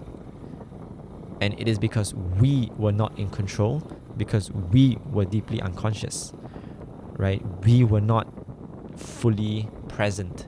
What actually was present was the mind and the ego. So unconsciousness leads to more unconsciousness. But fortunately, the opposite is true too. So consciousness leads to more consciousness leads to more consciousness. Wow, these tongue twisters, yeah. So we will know when we are being conscious because by definition, we cannot be unconscious if we are conscious. So again, most people exist in the ordinary unconscious, and the big triggers are usually tough situations and challenges. Hence, if we know we have tough times coming, we need to constantly remind ourselves to choose and practice consciousness. Even better if we can choose and practice consciousness no matter tough times or not. So once those tough times come, we know better how to be conscious. Maybe we won't even have to choose it because we will then be naturally conscious. So I would also like to go and give a little bit more examples of being unconscious. And I think this is something that we all struggle with, and that is, just, I'll call this involuntary judging, right? Like when we are just out and then we are looking like in a mall or somewhere public where there are people around, and we just like look across, and then we just like in our heads give like judgments of people that we didn't even initiate, right? Oh, this person is like this because of what they're doing. Oh, this person is kind of like this. Oh, because this person is doing this, I think this is that. Oh, this person is this. Right? All these are things that we did not even initiate, right? We did not ask ourselves like, hey, what do you think of this person?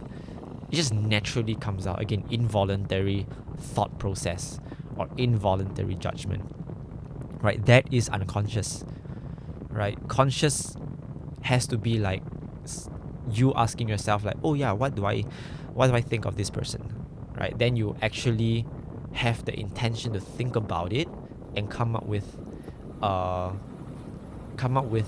an impression that you are conscious about, right? So again, you're not letting your unconscious bias kind of take over the judgment process, because the unconscious bias is going to be filled with a lot of negativity, a lot of egocentric judgments.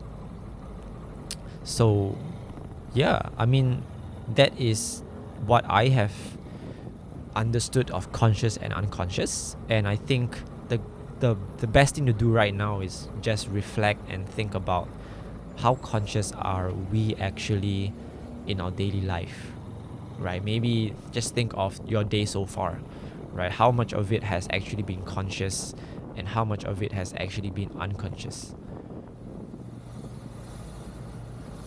Reflection point number 13, titled, Why Are We Always Seeking Something?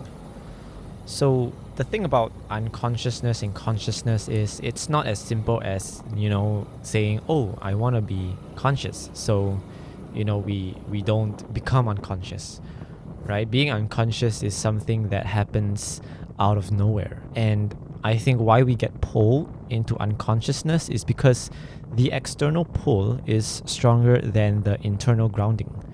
So as mentioned back in point 7, our ego wants to attach itself to anything and everything external. The more it attaches itself to, the stronger it becomes. And in this materialistic world that we lived in, where only achievements are celebrated, where different classes of society exist, where everything not important is sought after, the external stuff is so much more enticing than the internal. We are always seeking something that hopefully makes us feel fulfilled, something to be attained, some place of peace to go towards to or to be at, some accomplishment to get, etc. So all these are pulling us away from the greatness that is the now and making us resist the now. So then you might then ask, like how I asked as I was going through all this, is how can now be so great that it is better than the things that I want to attain, the places that I want to go, the accomplishments I want to get, etc. Right? Because in our minds, that is amazing. Those are like things that we really want. We know it's going to make us feel great, and achieving those things are in a way fulfilling, let's say, right? So I think as I was thinking about this, I thought of this Stoic quote again. It is not things that upset us, it is our judgment of things. And also, to loosely quote Alex Hormozy, he said, today we have achieved goals that we have set previously, so why aren't we happy? Right? So think about it. Today we probably have achieved some of the goals that we have set long before, but yet we are still currently unhappy. We are still trying to find what more is there to get, right? So there is no end to seeking, right? If we are always trying to look for those external things, there will never be an end to it. You can always be richer, you can always be happier per se, right? You can always have more things, you can always be someplace nicer, right? And it's like the grass is always greener, right? Once you get to a nice place that you want to be at, you'll find a comparatively nicer place to be that if you were at the previous place, you will not deem it as nice as the current place you are at. Right? If you manage to follow that thought, then you have a complex mind too. But yeah, there will always be a perceived better place, better achievements, better things to attain. Right? The outcome will slowly consume us, and before we know it, the end will start to justify the means. So hence in the previous chapter, I wrote that unconsciousness leads to more unconsciousness. Right? And the cure is then consciousness, to stop seeking things in the future, but to seek it within yourself now. So we want to find a place of peace, find it within us, and we will always be in a place of peace wherever we go.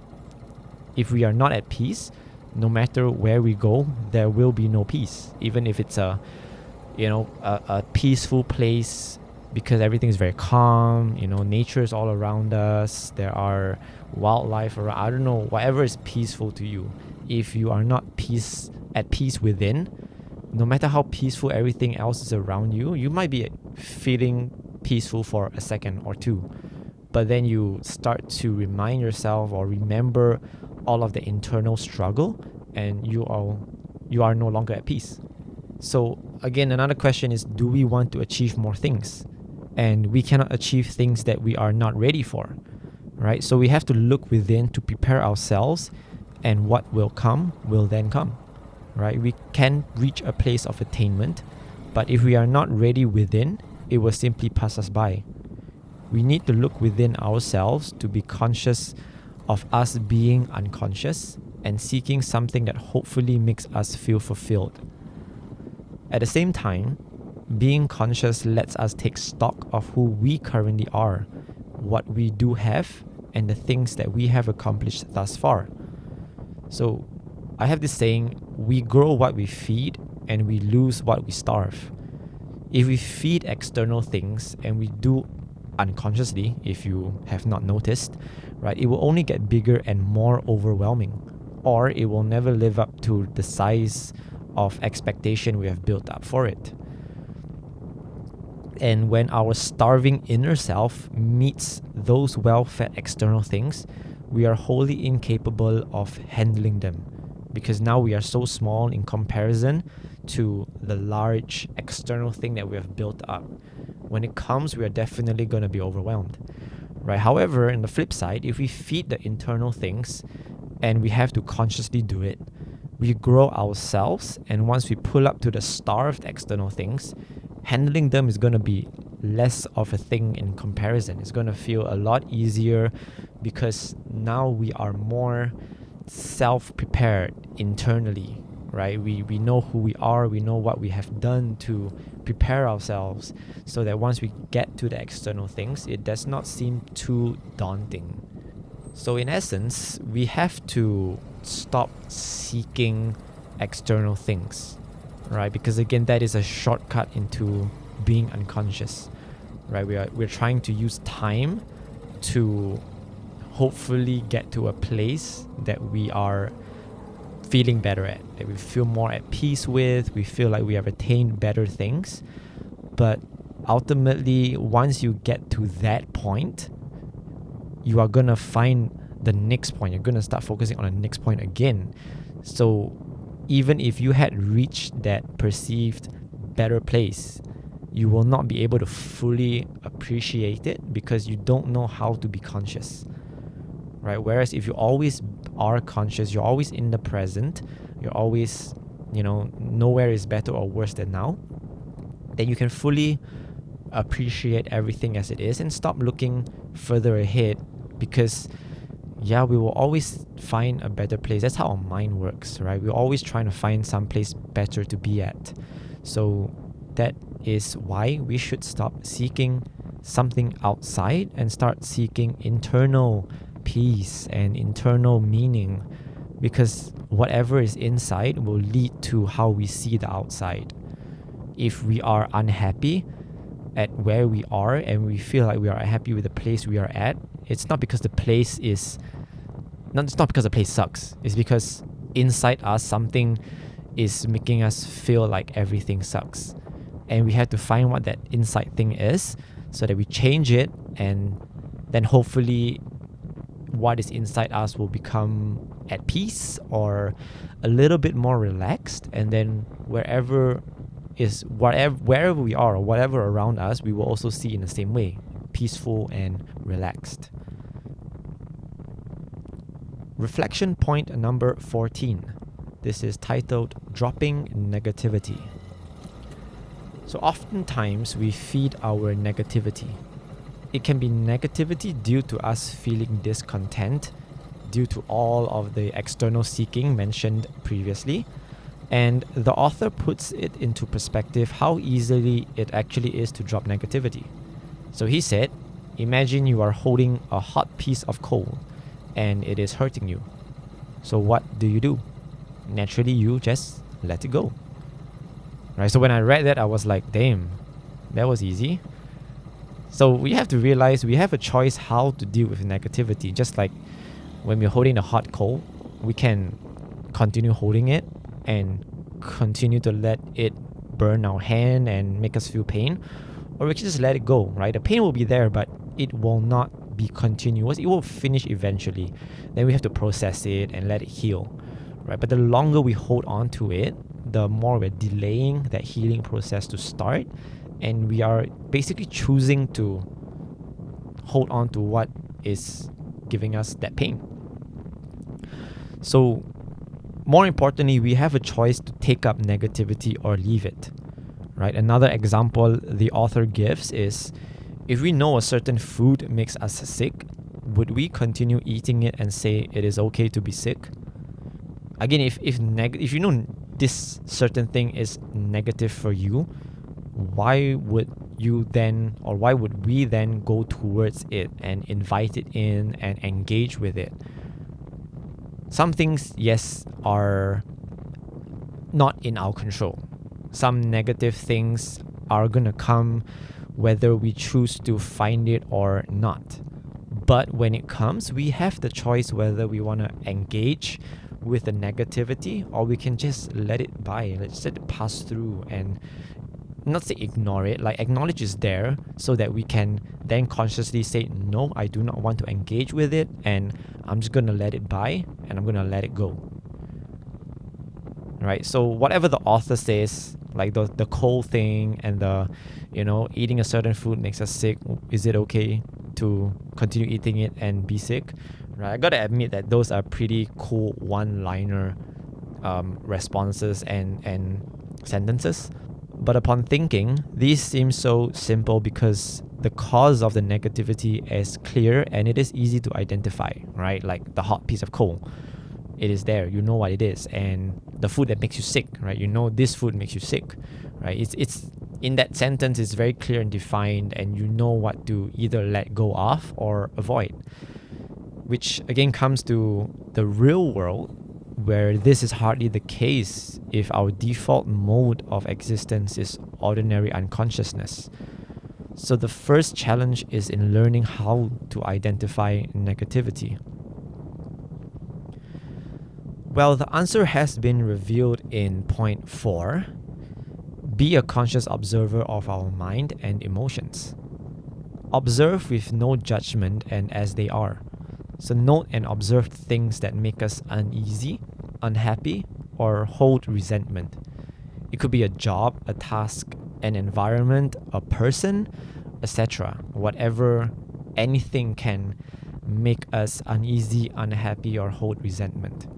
So instead of unconsciously reacting straight away, we gotta try to be conscious and take time to observe and note. So what do we observe and note for? Try to notice how our first reactions might be to feel anger or hate or shame or embarrassment, fear, etc., or to react with hostility, defensiveness, avoidance, deflection even, and many other reactions. If a situation arises that causes any of us these, we cannot give power to the unconscious because, again, unconsciousness leads to more unconsciousness. And the unconscious mind will then strengthen its identity. So how do we then practice this? Because, it's very tough to do it in the moment, right? If we are super used to being unconscious, or not used to be unconscious, we are just naturally unconscious, it's going to be hard to identify in the moment, especially when things are heated or in the moment of things. We naturally just give into our emotions. So we can practice this by reflecting on our past experiences and inserting points where we should have been conscious. Right? So think back to a time where you know that you did things out of in the moment reaction, right? Something you reflected upon and know that, hey, I should not have done this, right? So relive that moment and try to think, okay, at this point, I should have tried to be a little bit more conscious before I reacted or I replied, etc. Right? So notice what we unconsciously felt and how we unconsciously reacted. So those are the signs and the triggers that we need to take note for future reference.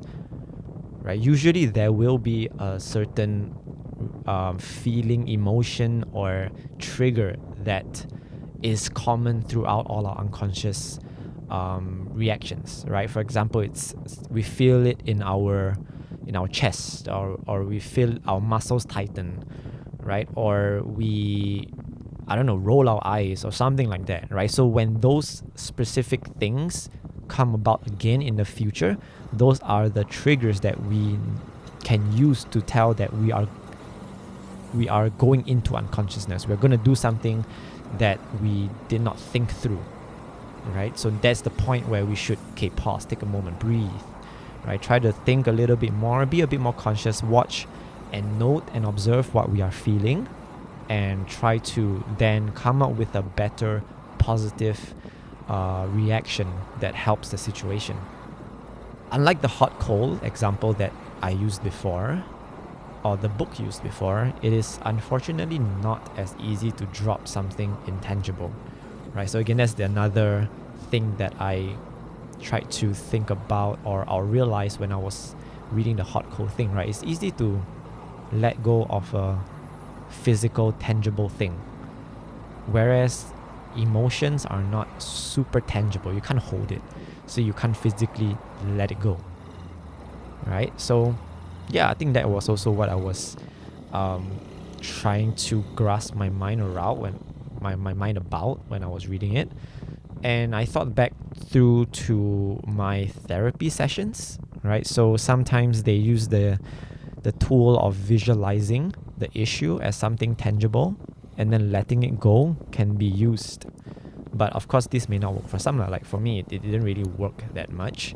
So it's like either visualize the issue as something you can hold in your mind. Like you are imagining you are holding something, and that something represents all the whatever issues it is, right? Resentment or anger. And then you just let it go, right? Or there's a stream, and then there are leaves floating on the stream, and each problem that you have is represented by something, and you just put that whatever object it is on one of the leaves on the stream, and it just flows away. And in a way, it's like letting it go. So we can deal with negativity in three conscious ways. Either we stop engaging with whatever is causing the negativity, we change the situation based on what we can control, or we just simply let it go. So the letting it go was everything that I tried to mention before. For example, if I am in a job that causes me negativity, right? If I use the three conscious ways, I can either quit, which is to stop engaging with whatever is causing the negativity. Okay, maybe not quit, very, very drastic. Maybe I can stop doing the specific role or task that causes me the negativity, right? You're just stopping engaging with whatever it is. Or second one is I can change what I am doing now, or how I am doing it, or how I perceive what I'm doing. So I can change what is in my control. I can't change what I have to do, right? So if I can't stop, maybe I can change, but I can't change what I need to do.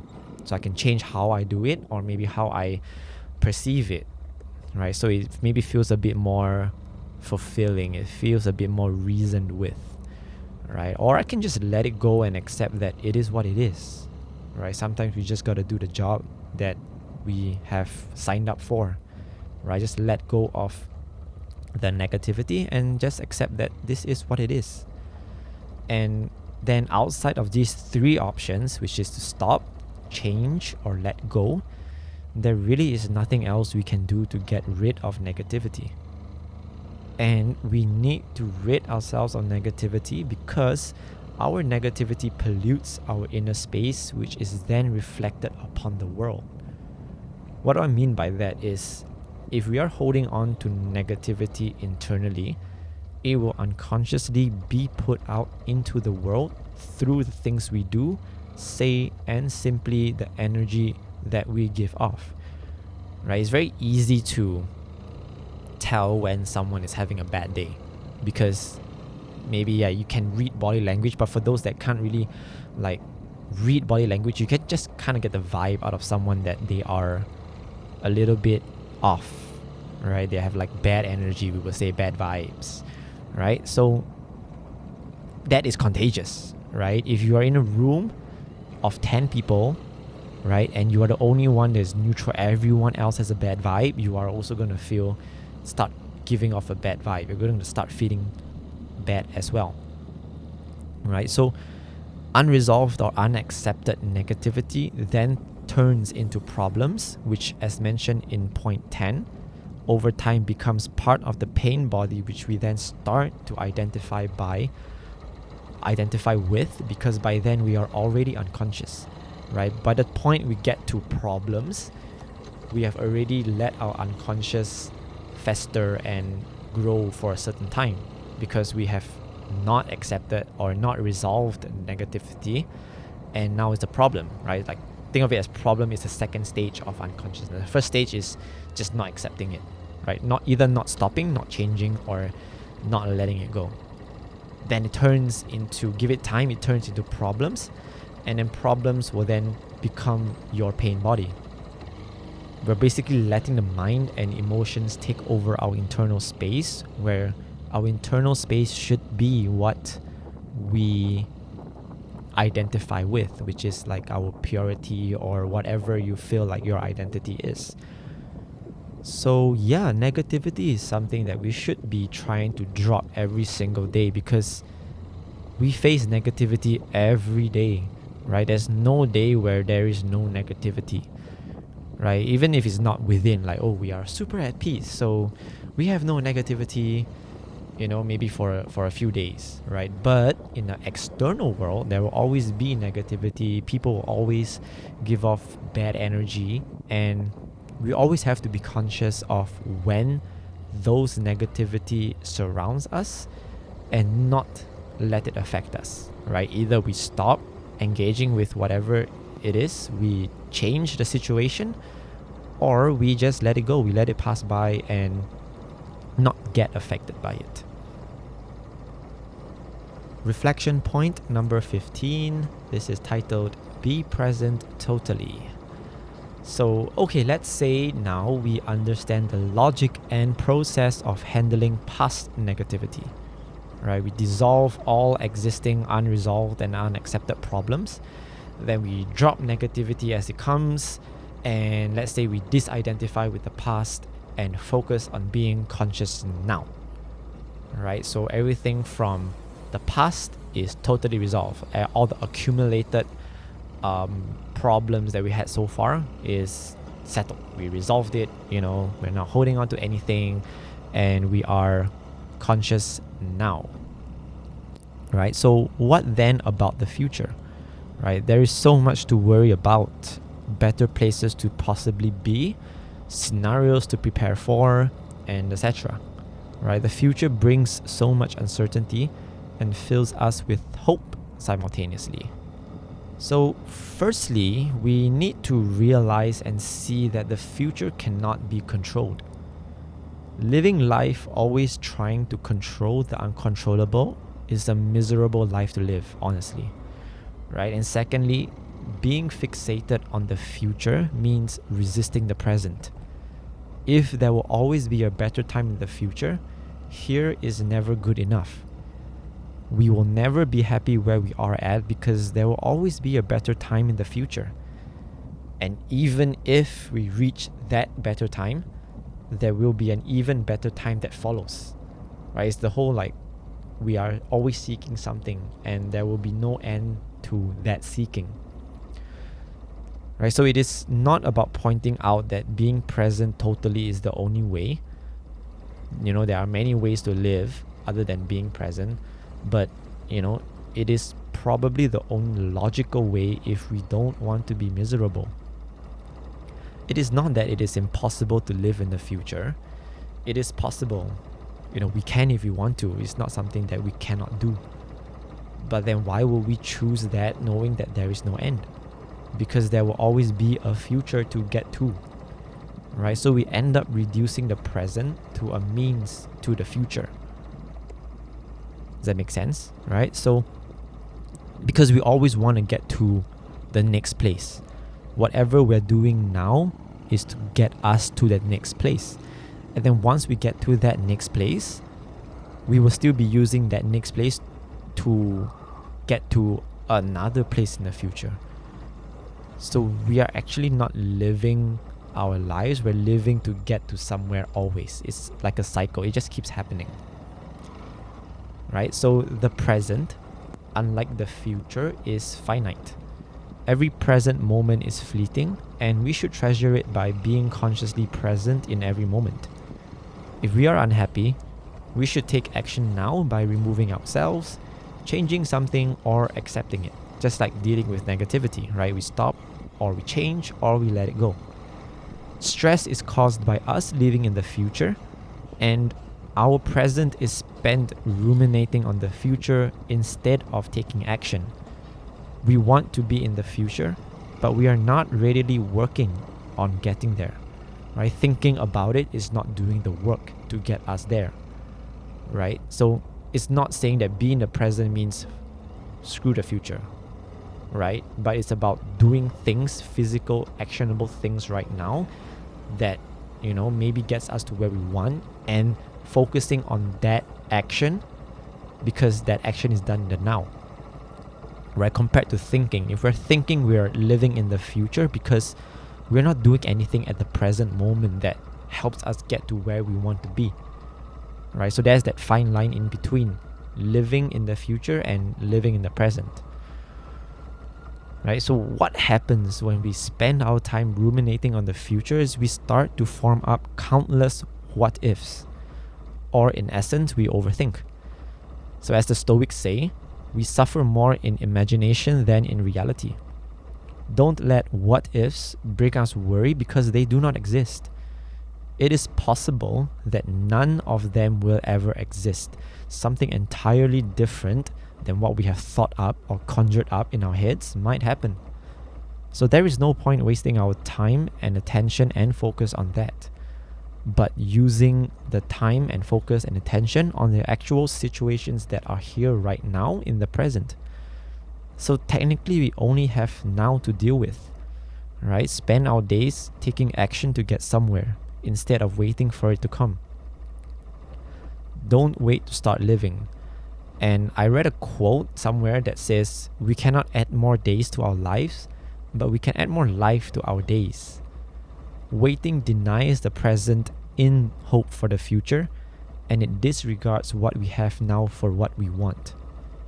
We often also confuse planning for the future as living in the future, right? Like those are pretty similar things if we don't go into depth about it, right? Planning for the future and living. If we plan for the future means we're thinking about the future and we're doing the things now based on the future, right? So planning goals are good, right? After all, it is an action we are taking to get us where we aim to be. However, as we are planning, are we consciously present in planning, appreciating the process, internally tuned in, or unconsciously taking away the appreciation of now because what we are planning for pulls us deeper into a better perceived future, diminishing the present as a means to the future? For example, am I currently writing this reflection that I am doing a podcast about with the consciousness of reflecting, or am I trying to just come up with something and what I hope to be a good podcast episode? Right? So being conscious that this is a possible unconscious thought shines the light on consciousness onto it. And now I can choose to stop the thought, change the thought, or accept the thought. Right? So again, if you're confused by all of that, right? So I know I am starting a podcast, right? And I need content. And at the same time, I want to do a reflection on this book because it made me see things a little bit differently, and some of the topics that was mentioned is quite interesting to me, and as I was reading it helped me find some answers. So I want to go a little bit deeper and try to connect it with my life.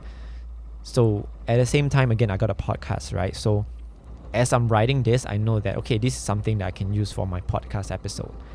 But as I'm doing this, right, do I stay focused? Am I staying focused on just doing the reflection for the reflection? Or am I starting to do the reflection for the podcast? Right? So I'm not fully focused in what I am actually doing because I know that the end result is this. Right? So planning is good, right? But the goals cannot take over our identity. Right? So my goal is to create an insightful podcast, but that should not influence my honest reflection of this book and how it impacted me. Right? So again, if I knew that I was doing this for a podcast, maybe like throughout the whole thing, maybe I would not be so personal because, I don't know, maybe it's making me feel a bit vulnerable, right? Sharing the mental health parts of my life and different experiences, right? If I was fully focused on, I know that people are going to listen to this, right? I may not be as truthful or as honest, I would say, about the reflection, right? It would not do me as well.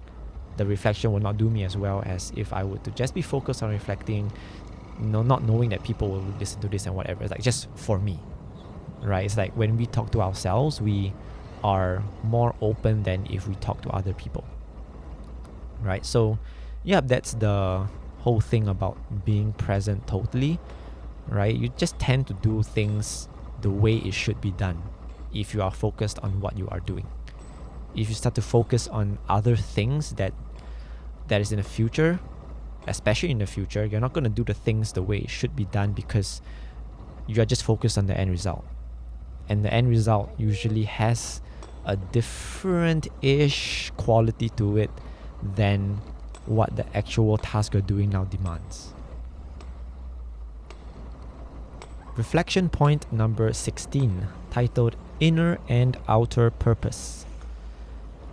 So the previous chapter seems a bit confusing, right? Like differentiating if we are doing an action with a goal consuming us, or if we are consciously doing an action towards the goal, right? And this idea is brought up by the author. We have two purposes, an inner purpose and an outer purpose. So our outer purpose is the where and the what. Where do we want to go and what do we need to do to get there? And our inner purpose is the how. So how are we going to do what is needed to get to where we want to go? Both are important, but inner purpose is more important, right? We always know now that inner is more important than outer. Inside more important than outside. Inner versus external. So if you are unfamiliar with the law of impermanence, it states that everything in material or relative existence is impermanent. So essentially everything comes to an end, right? Like every building will collapse eventually, give it however many years. That's why people have to keep, servicing or like, what's that word? Not renovating, always have to keep. Yeah, y'all get what I'm trying to say, right? Those old cathedrals and churches, they always have to keep like fixing it, restoring it, right? So again, all humans will die. They will turn back to ash and whatever. Every tree will also die, etc. Give it time. Everything comes to an end. So we should focus on inner purpose because all outer purpose, accomplished or not, will be susceptible to the impermanence of material. What we attain, we will lose. Where we reach, we will move on. What we accomplish will be forgotten. If we focus on our outer purpose, we risk losing our inner purpose, right? So again, feed something to grow, starve something and you lose it, right? If we feed the outer, we will starve the inner. So don't gain the world but lose your soul. So if we are doing something, are we focusing on how we are doing it, which is our inner purpose, or are we focusing on the outer purpose, which is where are we going and what do we need to go to get there, to do to get there, right? It might sound like very chim and very confusing, but honestly, by focusing on inner purpose, life becomes simpler. Think about it, right? So outer purpose has many steps, right? Like what do we need to do to get there? There's always going to be like step 1 to step 50 or however many it is, right? But if you focus on inner purpose, the one that we're taking now, it just has one step, which is the one we are taking now, right? So again, like I said before, both are important. You need to have outer purpose to know what you got to do and where you got to go, but just focus. So once you got there, just focus on the how, the inner purpose. How are you doing it? Right? Instead of looking at the mountain of tasks that need to be done, the long climb up the hill or hurdles we will face down the road, pay attention to the quality of action we are currently doing. Right? Do it to the best we can, which takes conscious effort. and keep focusing on doing that one thing, which is doing your best. Finding our inner purpose is taking a step closer to finding our identity, because inner purpose is not external. It cannot be taken away. So it fits that requirement that our identity cannot be attached to anything external. So, for example, as you are focusing on the how, you start to realize that these are the things that are important to you, right? You got to do it a certain way. You cannot take these shortcuts or maybe this certain aspect of the quality that you're doing it with is important to you. Like, for example, I mean, personally, I believe are like values, right? You got to do it with integrity. You got to do it with perseverance, with respect, and all of that. Those are things that cannot be taken away, right? Because no one can take your respect away.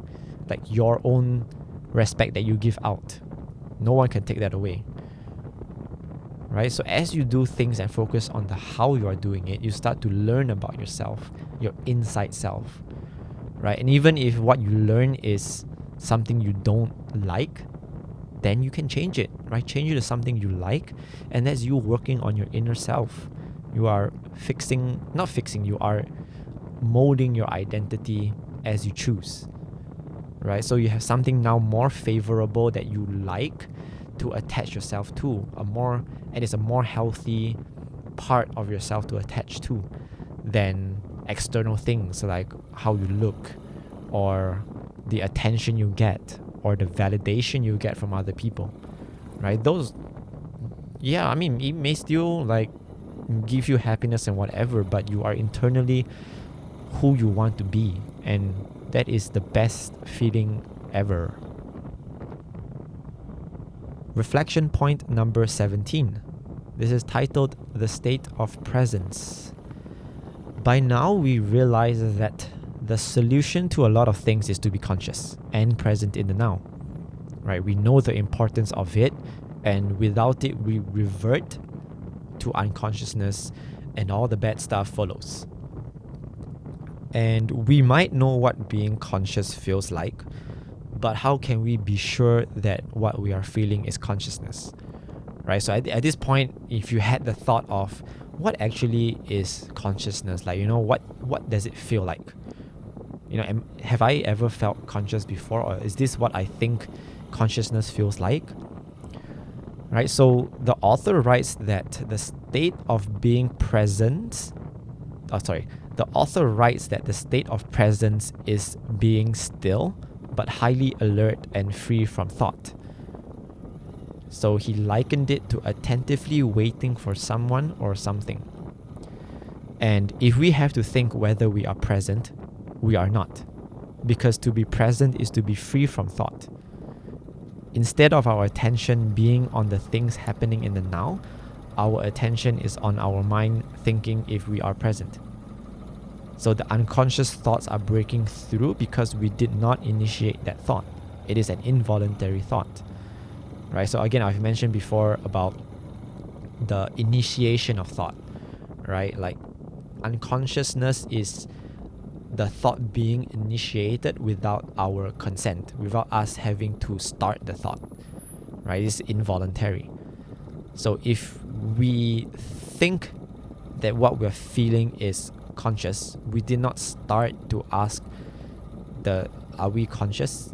You know what I'm trying to say? Like, it's a bit like mind F, like, yeah, like if you peel back the layers, it's like chicken or egg kind of thing, right? But I think it's a bit more clear back to what the author wrote, that it's like being still but highly alert and free from thought. So again, he used the waiting for someone or something, right? So if you have ever, let's say you are waiting for your friend at the MRT, right? And your friend says, okay, just got off the train, right? So you are just looking at the gantry and you're just like trying to just spot her, right? So think about it. In that moment, you are actually not thinking too much. You're just trying to be alert to the now moment, like really in this present moment, because you gotta know that she's gonna pop up or he's gonna pop up at any second. So you gotta be alert. Right? You're just standing there, just watching the escalator or the gantry, just waiting for that someone to appear. Right? So I think that is what the author is trying to say, is the closest thing that is to being conscious. Right? Because our brains are not, active that much. So if we are unconscious and lack presence, we will miss the now and the joy in it.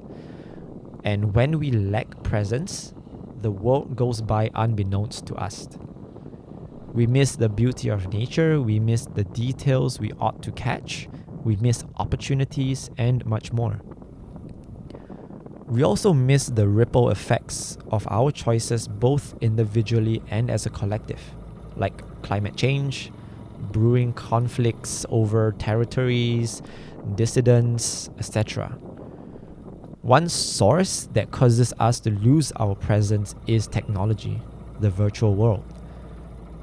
If we spend the same amount of time being present in the real world as we do in the virtual world, how great will the real world be? But sadly, we choose to sacrifice our real world presence for virtual world presence. Or even worse, we use it to avoid dealing with our real world problems, our life situation. And yeah, that's just like, what's that, deflection or avoidance, right? And that results to unprocessed or unaccepted or unresolved issues, which then, as we have learned, that it develops into problems, and then it goes into our pain body, right? So for example, right, think about it.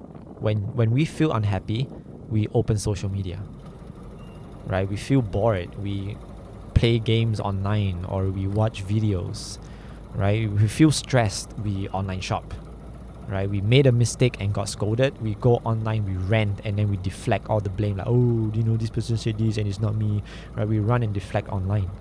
So all of that is not dealing with a problem. All of that is avoiding processing the problem and resolving the problem, right? So as we learn, all this becomes the problem, which becomes our pain identity, which then becomes our pain body, which then becomes our identity unconsciously, right? So technology holds a big stake in causing today's lack of presence.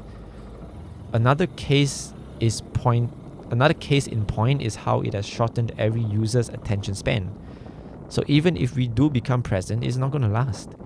Right nowadays, all your reels and everything is like 30 seconds, 15 seconds, 10 seconds, right? So that's how long our attention span is.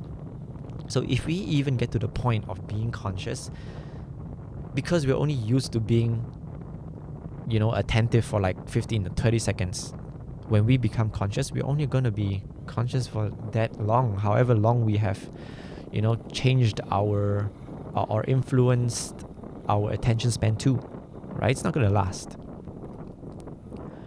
When we are unconscious, our view of the world is tainted by whatever our ego has attached itself to, always being defensive and rather being somewhere else than the present. A common trait of unconsciousness is unintentional judgment. Right? I mentioned this a little bit earlier. So what I mean by that is the act of judging everything and everyone without thought. If we are in control of our minds, we will have to activate and initiate it to form a judgment about something. And that is even if we choose to judge, right? So another way of thinking about it is, nowadays if we get caught saying something that we feel ashamed about, like let's say I judge this person and I say that, oh, this person looks like blah, blah, blah, right? A negative thing, right? And then someone said, hey, why you say like that, eh? Why you say like that? It's not very nice, eh? Then you'd be like, I didn't mean it, right? So we use our unconsciousness as like a protection against our true self, right? We use it as an excuse to protect ourselves from admitting that is who we are, right? So if our minds are in control, it automatically judges everything, and if we are still not conscious, will influence our emotions, because emotions are the bodily reactions to the mind. It is akin to an immune disease, right? An immune disease is our immune system no longer in control and is now out of control somehow, right? So for example, like some of it starts to overproduce cells that then attack everything independent of any internal feedback systems, right? So again, going back to the whole unintentional judging, right? If what we are saying actually is true, then that is who we are, right? All that unconscious, unintentional judging, if you really take everything by its words and that is something you actually meant, then that is who you are, right? All these bad things you are saying, these bad judgments you are having about other people, that is you. You are basically a judgmental person, right? So as I'm saying this, then you'll be like, no, it's not me. Like, I did not intend to do it. That's not my intention, right? And that is your unconscious. That is our unconscious side taking control, right? Why would we ever consciously choose to be a bad person and say bad things about other people, right? If you do that, then there's no other way but to admit that you are a bad person, which nobody would want to be, right? So if you can understand this, then consciousness and unconsciousness is simpler to understand. I won't say it's easy, it's simpler to understand, right? Consciousness is something that you choose to do based on who you want to be, right? Like genuinely want to be, right? So we all want to be good people. So everything bad that we do is our unconsciousness.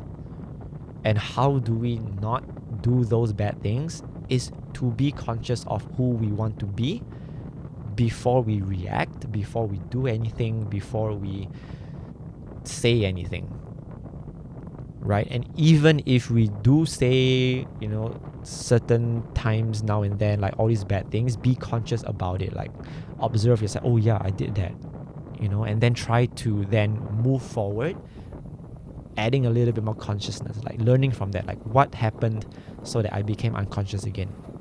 So then those are the triggers, those are the things I gotta notice about myself. So the next time this happens, or I know it's gonna happen, I can try to be a little bit more conscious. And hopefully with practice, it just becomes my natural self. Right? So bringing it back to the state of presence, we have to be conscious and attentive, free of thought. A more common and similar practice is mindfulness. Right? I'm pretty sure most of us have heard about mindfulness before, where we take time to sit in stillness, taking note of what the five senses are sensing in the moment presently, like one by one. Like, what am I seeing? What am I smelling? What am I hearing? What am I touching? I forgot what is the last one. What am I tasting? Yes. Right? So without judgment, just observing and describing what we sense as they are. Right? We start to realize that there really is no good or bad in this world. All that arises from our minds, and as easy as it arises, it can also be easily put down. And as William Shakespeare put it, there is nothing either good or bad, but thinking makes it so. Right? Which is similar to the Stoic, where it is not the situation that angers us, it is our judgment about things. Right? So, even the whole thing about mindfulness, right? As we listen to what we're hearing presently, right? Avoid using those descriptive words that have, either a positive or a negative connotation to it, right? Like, oh, this is a beautiful sound, or this is a annoying sound, right? Because as you do that, you are using your mind to think and compare, like, if this is annoying, has to be annoying in comparison to something else, right? Or you just have to say, like, I'm listening to water, okay, I'm listening to the aircon, I'm listening to my voice, I am smelling a flower, or whatever it is. I'm looking at a person in a red shirt, I am watching a dog cross the road. I don't know, I'm really not watching a dog cross the road, but just examples, right? So everything is as it is. There is nothing good or bad. It's just because we are so used to putting a label on things that we just automatically label things as good or bad, right? So we got to try to not have opinions.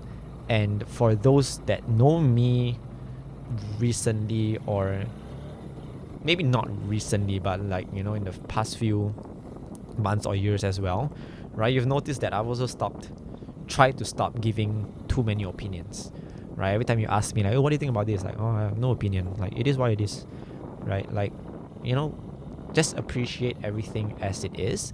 And if you have to give your opinion, then give your honest opinion, right? If that is what you want to do, right? So you still have a choice when people ask you, what's your opinion on this?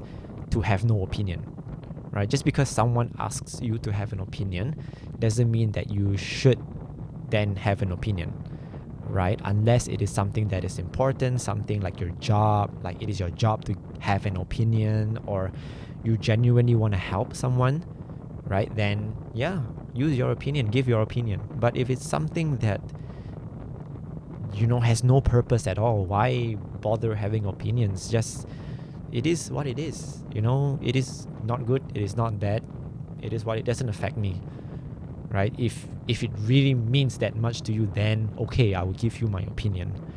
But if not, then yeah, just keep your peace. Yeah, just be opinionless and just be in the state of presence. Reflection point number 18. This is titled, The Source is Within Everyone. So you say nothing is good or bad, but I think most people will share the view that dying is bad, right? It is the end of a life.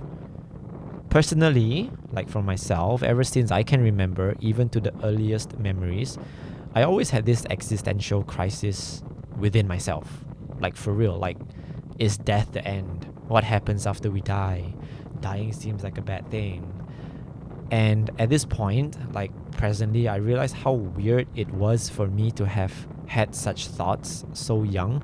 Like for real, like as young as I can remember, like even in kindergarten, through primary school, through secondary school, and up to recently, right? I had this existential crisis, right? So I said up to recently, right? So what gave me some answers, or at least made me feel less uncertain about this whole dying thingy, was when I read another book that was titled Many Lives, Many Masters. So if you are like me, having a daily existential crisis every single moment, I would recommend you reading that book. And I have the ebook, so if you want it, just let me know, I can send it to you. Yeah, it helped me to, again, not solve the whole life after death or what happens after we die kind of thing, but it just helped a bit. Yeah. So actually, this book does have similarities with Many Lives, Many Masters, in the idea that we are beyond the physical form, and that we identify ourselves with the physical form. Yeah, so after all, we are not entirely in control of our physical form. You know, we could meet with an accident, touch wood, and be paralyzed. We can be stricken with severe illness. We can lose our limbs or organs, even in uncontrollable situations. Right? So following the guide that our identity cannot be anything that can be taken away, our physical form is by default external. Right? Inner purpose, as mentioned before, is closer to our identity than our physical form. So what is beyond the physical form? The author writes that we are beyond life and death, right? Beyond the physical, beyond the mind, and beyond time. All that is within our inner body. And our inner body is our true self, not the illusory outer body when we can see and feel. Okay, so I think similar to some of you, at this part, I kind of clocked out because it seems really, really deep and chim, and I am not ready yet to dive into the deeper realms of spirituality. But what I remember taking away and discovering is that everything in existence comes from the same source, right? It is just manifested in different forms. So kind of like what makes a flower is what makes humans humans. Like what makes a rock is what makes a monkey. Because scientifically, like I was a science student, everything is made from molecules, right? And then if you think about it, well, then where did those molecules come from, right? So essentially it is from one source. And more on this source in the next reflecting point. Okay, but the realization that then hit me when I was thinking about all this and reading about it is that everything in this world is connected. It's kind of like the understanding of I am you and you are me, right? We are all connected. So to do harm to you is to do harm to myself, and to extend kindness to you is to do so to myself. And then this took me on a trip for a while. Like, whoa. Yeah, like we are all connected. Like what makes me molecularly is what makes you, right? And then the uniqueness is the inner body where our beliefs, our values, and everything is different. But if you take all of that away, we are essentially the same. So I've changed my view of dying as dying is neither good nor bad. Again, it is what it is, right? But also maybe it is something I need to find more answers for. But I do believe that the source where everything comes from is within everyone and everything, right? We share that commonality and connection with each other. And I think this is also pretty, like I made this connection as I was reflecting on this. If you have not listened to the album Everybody by Logic, there is an interlude narrated by Neil deGrasse Tyson, which actually is a pretty solid dude. Like he has so much insight to offer about the world and all these topics, right? You should check him out if this interests you, right? But in this interlude, he mentions that we are just one person, like we being the whole human race, right? We are just one person. We are everyone who has ever lived before and everyone who will ever live. And in order for us to transition to a higher plane or a higher being, right, we have to experience every life on this plane and learn every lesson there is to learn from those lives, right? And to quote the interlude, like we are Hitler and all who he murdered, we are Jesus and all his disciples, we are everybody. So everyone we see around us, you, me, the stranger over there, is the same person just living different lives. Like, whoa, what a mind F, right? Like, basically, the person I'm seeing over there is me, but in a different life.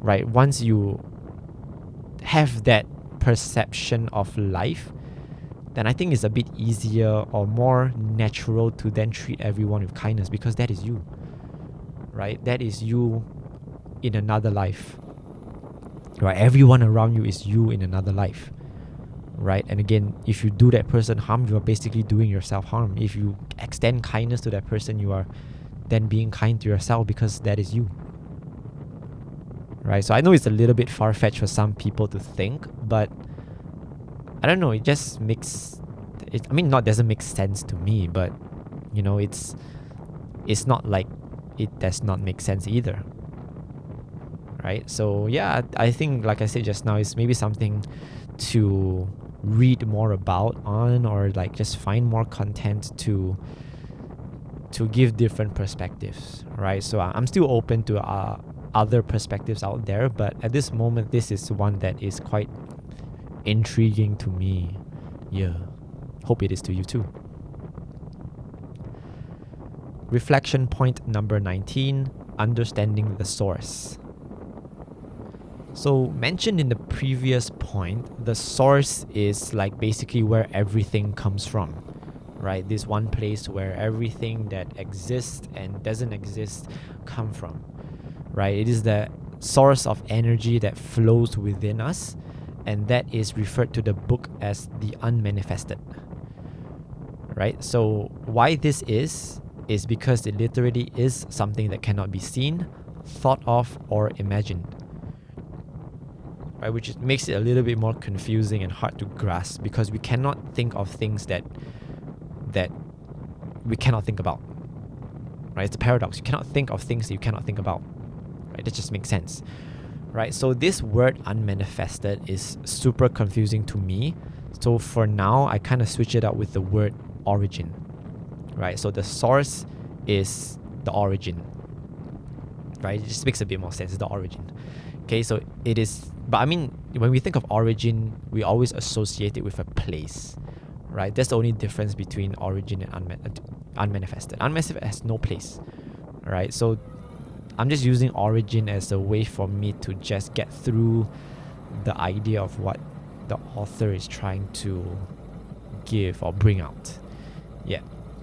So the origin is timeless, just as how your inner self will be the same now as it will be when you're old and frail.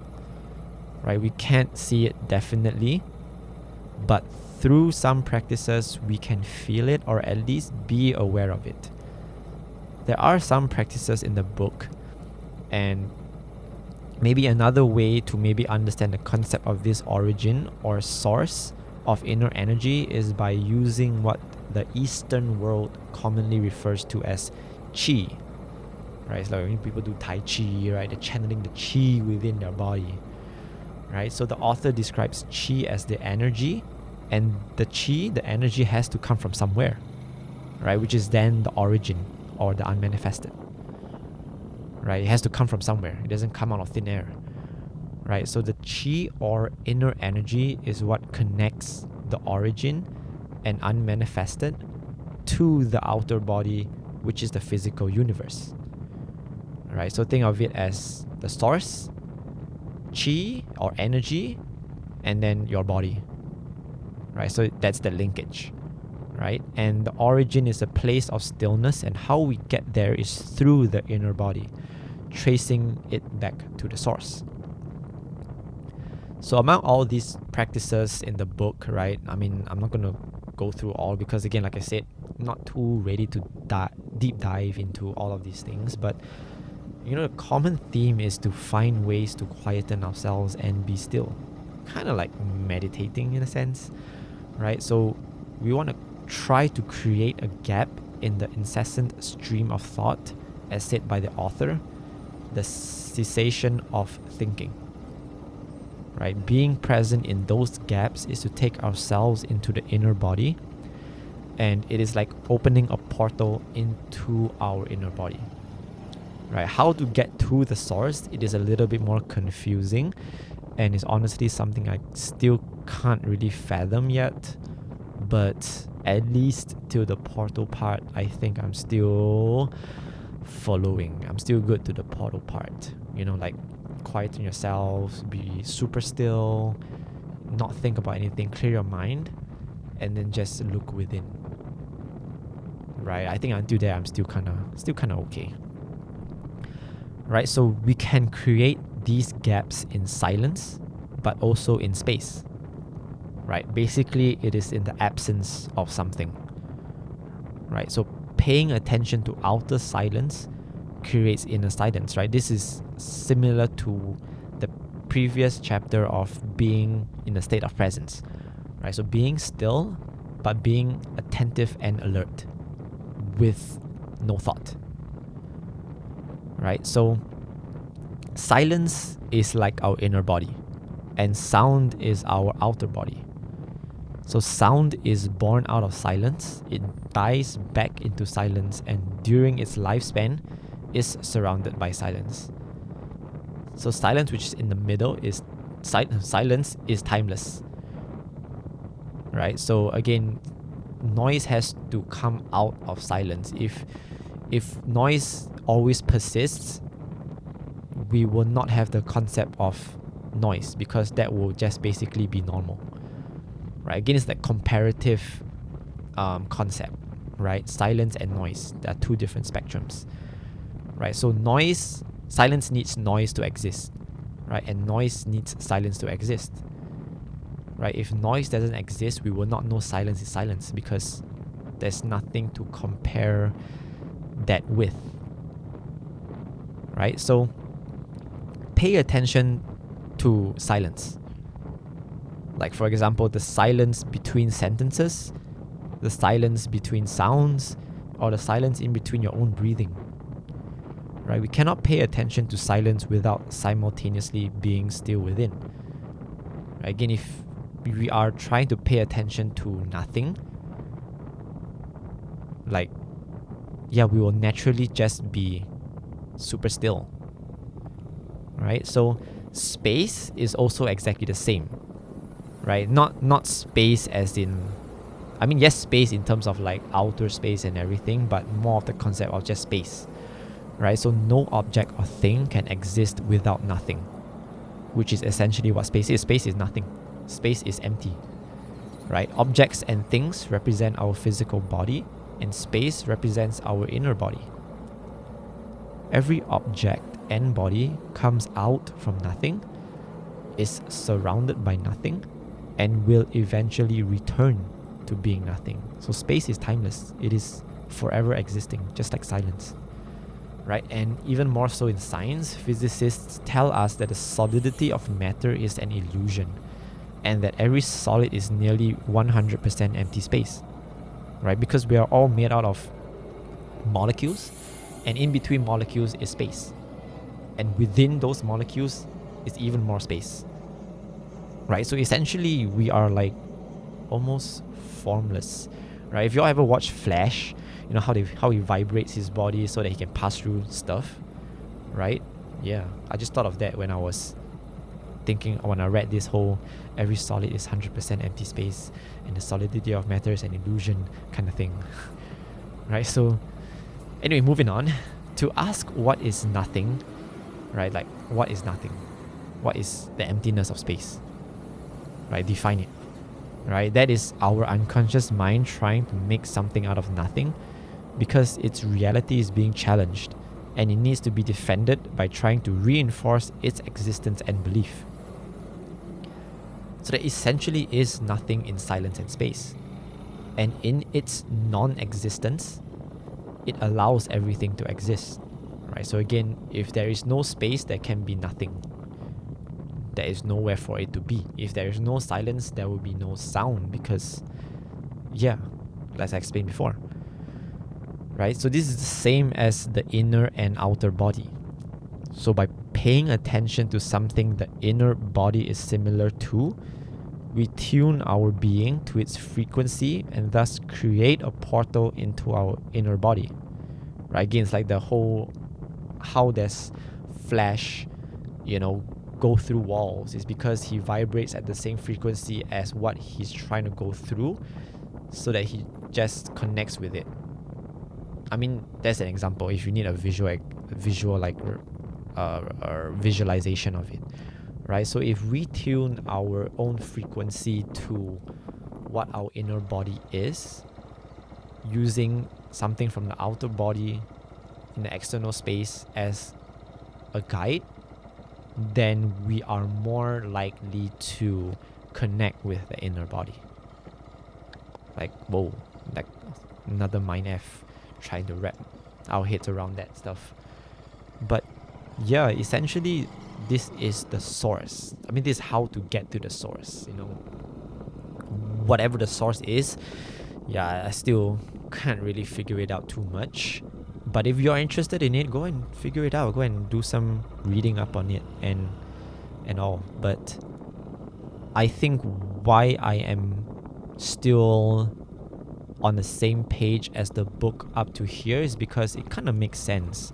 I think these are things that we try to do to calm ourselves down, right? We always try to be still, quieten our minds, right? So essentially that is connecting with the inner body, right? And again, it goes to the point of we cannot think of something we don't understand or we don't know exists, right? If you ask a non-believer of aliens to think of an alien, they will not know how to think about it because they don't believe it or they don't know, or they don't believe it exists. It doesn't exist to them, so they cannot think about it, right? So maybe at this point I still don't believe in the existence of a portal, or not portal, of the source, right, or the origin, or the unmanifested. So that's why it's hard for me to fathom it, because in my mind there's nothing that exists that is that.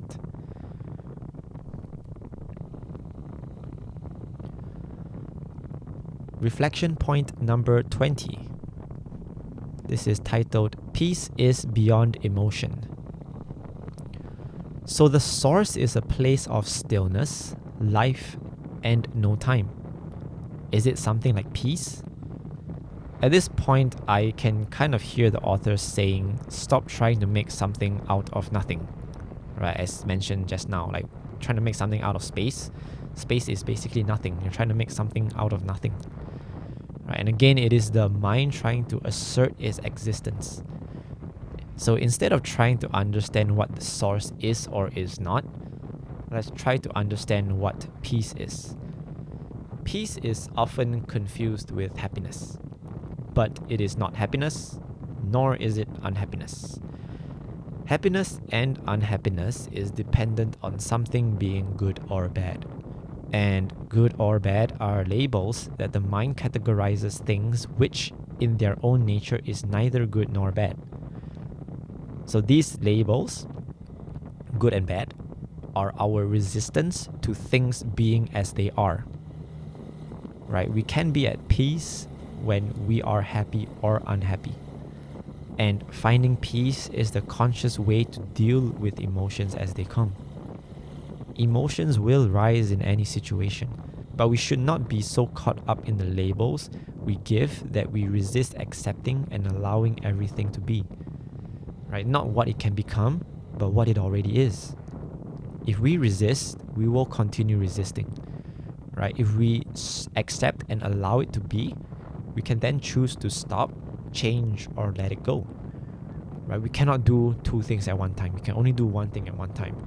So if we are resisting, that's all we're going to be doing. Right? If we are stopping whatever it is, then we are stopping whatever it is. Right? If we are changing something, then we are changing something. If we're letting go, we're letting it go.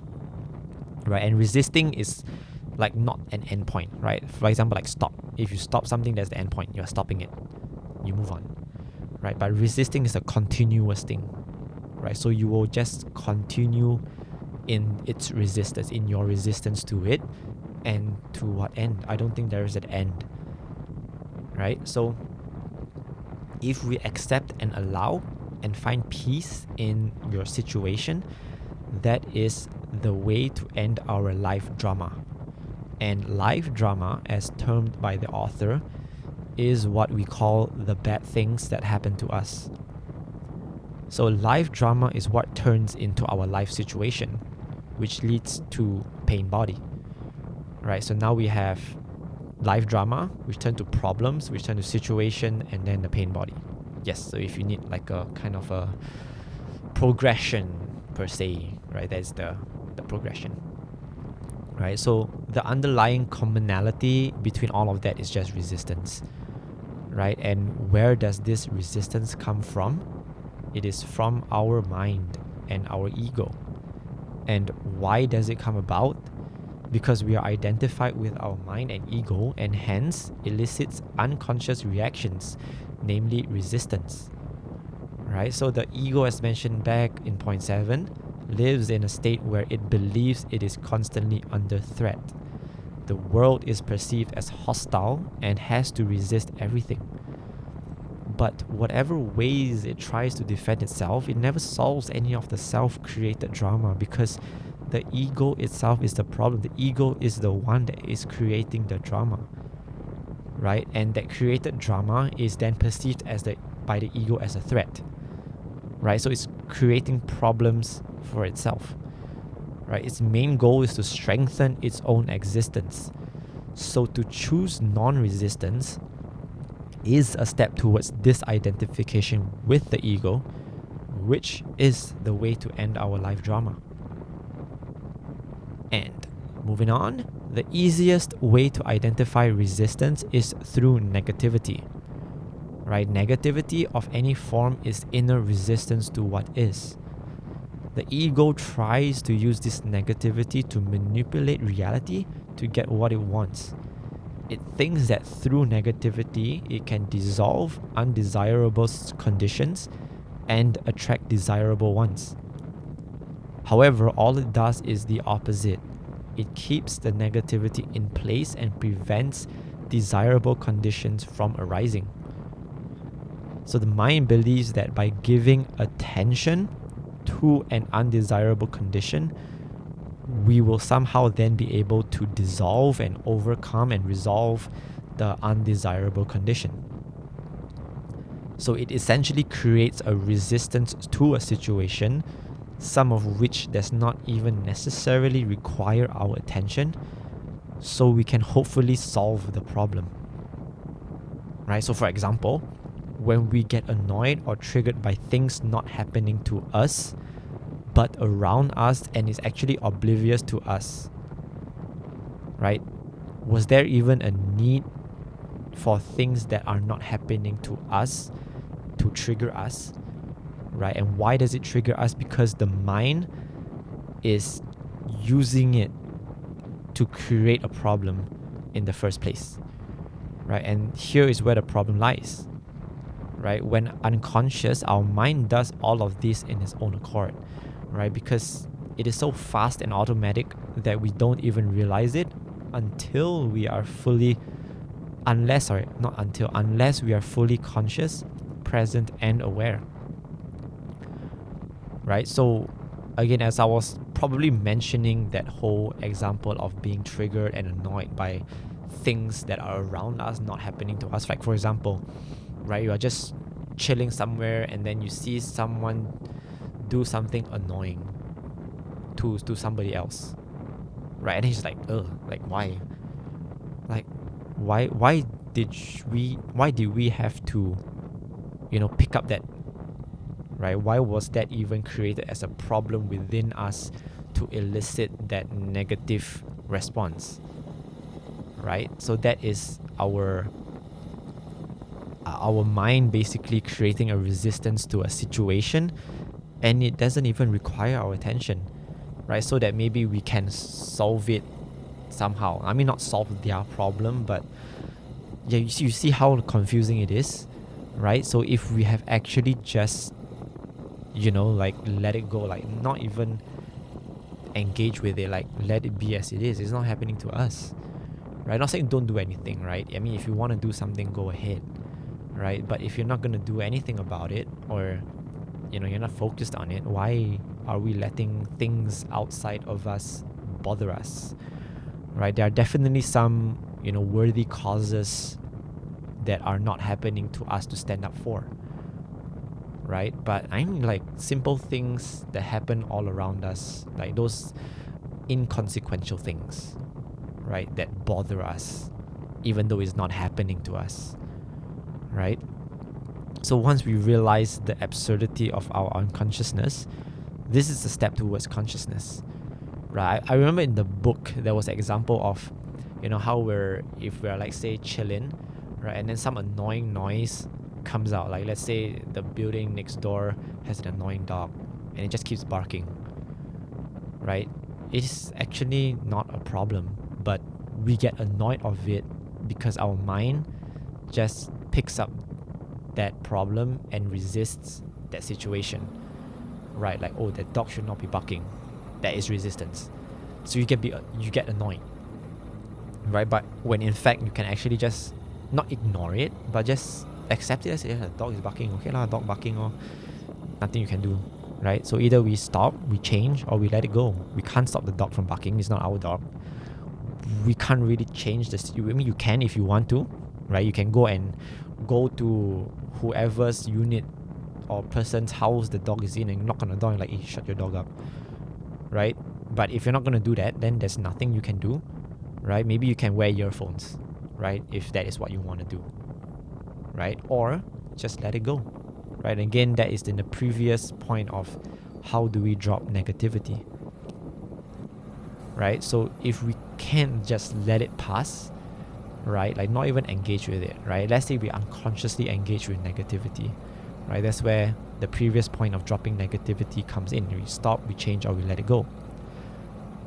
But then this is more of just being at peace and not even having to pick up negativity in the first place, right? So the difference is between the prevention and the cure, right? Prevention is always better than the cure, right? If we're always having to drop negativity, then we have to ask, why are we always picking up negativity? We don't have to drop something we have never picked up in the first place, right? So how do we not pick up negativity is to just be at peace with whatever happens, right? So we can just then find a way forward. And that is peace that is beyond emotion. Reflection point number 21, titled Surrendering. Okay, so now let's say the path of non-resistance makes sense. Now that the opposite, which is, resisting, is logically absurd, right? But how? Saying it is easy, doing it isn't so. So in the book, the author talks about surrender. And personally, this word carries with it a lot of connection with religion. Being a Christian, the word surrender is used so often. And I think I have unconsciously built a resistance to that word now that I know what resistance is and what it feels like, right? So upon reflection, I now see that it is my ego being opposed to or refusing to give up a certain identity of myself, because the word surrender points toward giving up, right? To surrender, I give up, right? So, but I like how the author explains it. Like, surrender is not giving up, but surrender is the acceptance of the now, right? So instead of giving up, it's more of like yielding rather than opposing or resigning, right? So if you know what all those words mean, if you don't, then try to look it up so that you can understand the definition of what the author is trying to guide us towards the meaning of the word surrender, right? So it is yielding rather than opposing or resigning, right? So surrendering is relinquishing inner resistance to what is, especially when things go wrong. It is totally internal and brings us to a place where there is no judgment of the now, right? It allows positive actions to occur rather than negative actions that can only arise from resistance. So it is like quicksand, right? So we resist because we don't want to believe we are trapped. We want to get out of here. We don't want to be trapped, right? We do not accept that we are in quicksand. So the resistance to what is brings about a negative action, which in quicksand is to physically struggle, making things worse because we're not logically thinking, we're just panicking, right? So by surrendering, we have no judgment. Being in quicksand is not bad, but neither is it good. It is what it is. It's just quicksand, right? So now that we are not consumed by our compulsive mind or emotions, we can then figure out positive actions that actually help us, right? So don't confuse surrender with I can't be bothered anymore or I just don't care anymore. So it is not saying I am in quicksand, oh well, there's nothing I can do, I'm gonna die, right? By doing this, we are resisting what is through resignation, like we just give up, right? So instead, surrender is simply saying, okay, now I am in quicksand. Like that is the fact, right? So surrender is just accepting the fact as it is. I'm now in quicksand. Once we accept the now, right? Like, oh, I'm in quicksand now. Okay, what is the logical thing to do? What is the positive action that can be done to solve this issue or solve this current situation, right? So the how is through surrendering, right? So again, what I mean by how is the how do we choose the path of non-resistance, right? It is not easy, but the author then proposes a simple step to start, right? We can just start by acknowledging that there is resistance, So bring consciousness to our unconsciousness. Because resistance is unconscious, right? We will not consciously resist something because we know that by resisting something, we are making ourselves miserable. And we're using the time that we can resist, the time and effort that we use to resist, we can use that to find the positive actions that can help us solve the current situation or move forward. Right? So observe how resistance is created by the mind. How the mind then labels the situations, ourselves, and even others. Try to then think and ask ourselves or realize, what is the purpose of all these labels, all these judgment and all that? Does it make the situation any better objectively? Does it change anything? Or does it in fact serve no purpose at all? The more we do this, the more we break down the ego and its unconscious ways. And once we build our consciousness, we can then start surrendering as things come. And although now it seems a little bit more clear, the ego is one slick and cunning entity. Sometimes we think we are conscious of our emotions. For example, unhappiness. Right? So we think that we are aware of us being unhappy because maybe we're being logical. We are handling the situation or we are figuring it out. Right? So the author points out that if we are actually conscious, why then would we choose to continue being unhappy? Right? So nobody would choose to be unhappy. No, who would? Right? So if we didn't choose it, then who did? Where did the unhappiness arise from? And why is it still there? Right? So the reality is that we have in fact identified with unhappiness and we are self-propagating through compulsive thinking. And all of this is unconsciousness. Right? So again, it's like going back to the whole consciousness, like how do we know if we're conscious? If we are thinking whether or not we are unconscious, we are unconscious. Oh no, if we're thinking whether or not we are conscious, we are not conscious, we are unconscious because we are thinking. Right? So if we are thinking that, oh, I am unhappy. Right? I think that I'm happy. I realize that I am unhappy. Right? We are still unconscious because if we are conscious, we would just naturally choose to either stop, change, or let go, and then be happy. Right? And again, this is another quote that I got from Alex Hormozy is, if we can be unhappy for no reason at all, why can't we be happy for no reason at all? Right? So again, it's not about, when he said it wasn't about consciousness or unconsciousness, right? But applied in this scenario, it's like, yeah, if we can be unhappy for no reason, why can't we be happy for no reason? Just choose to be happy. Right? If we are conscious, means we have the choice. Right? So let's choose to be happy. Reflection point number 22, titled Surrender in the Real World. So when confronted with an illness or disaster, surrender isn't about changing or transforming what is. It is about changing or transforming ourselves, which then changes our worldview.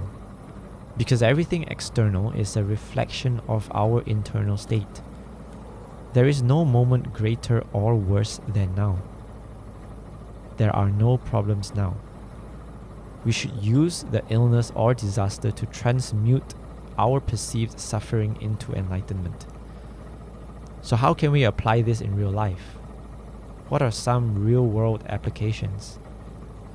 The three most common things we face that cause us to become unconscious in the real world are people, illnesses, and disasters.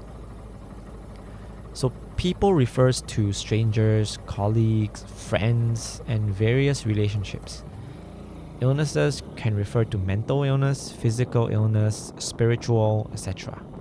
And disasters refer to anything that tears apart our understanding of life as we know it. So firstly, people. when we interact with people, we face many situations, right? So if we know about this whole conscious and unconscious, right, we are gonna be more aware of other people being conscious and unconscious, right? And people who speak unconsciously, who seek to manipulate or use us, who are stubborn, and much more, are gonna be the people we interact with, right? So surrender to the fact that these people are just all unconscious and are not consciously aware of what they are doing, right? Just as Jesus said on the cross, "Forgive them, Father, for they know not what they are doing."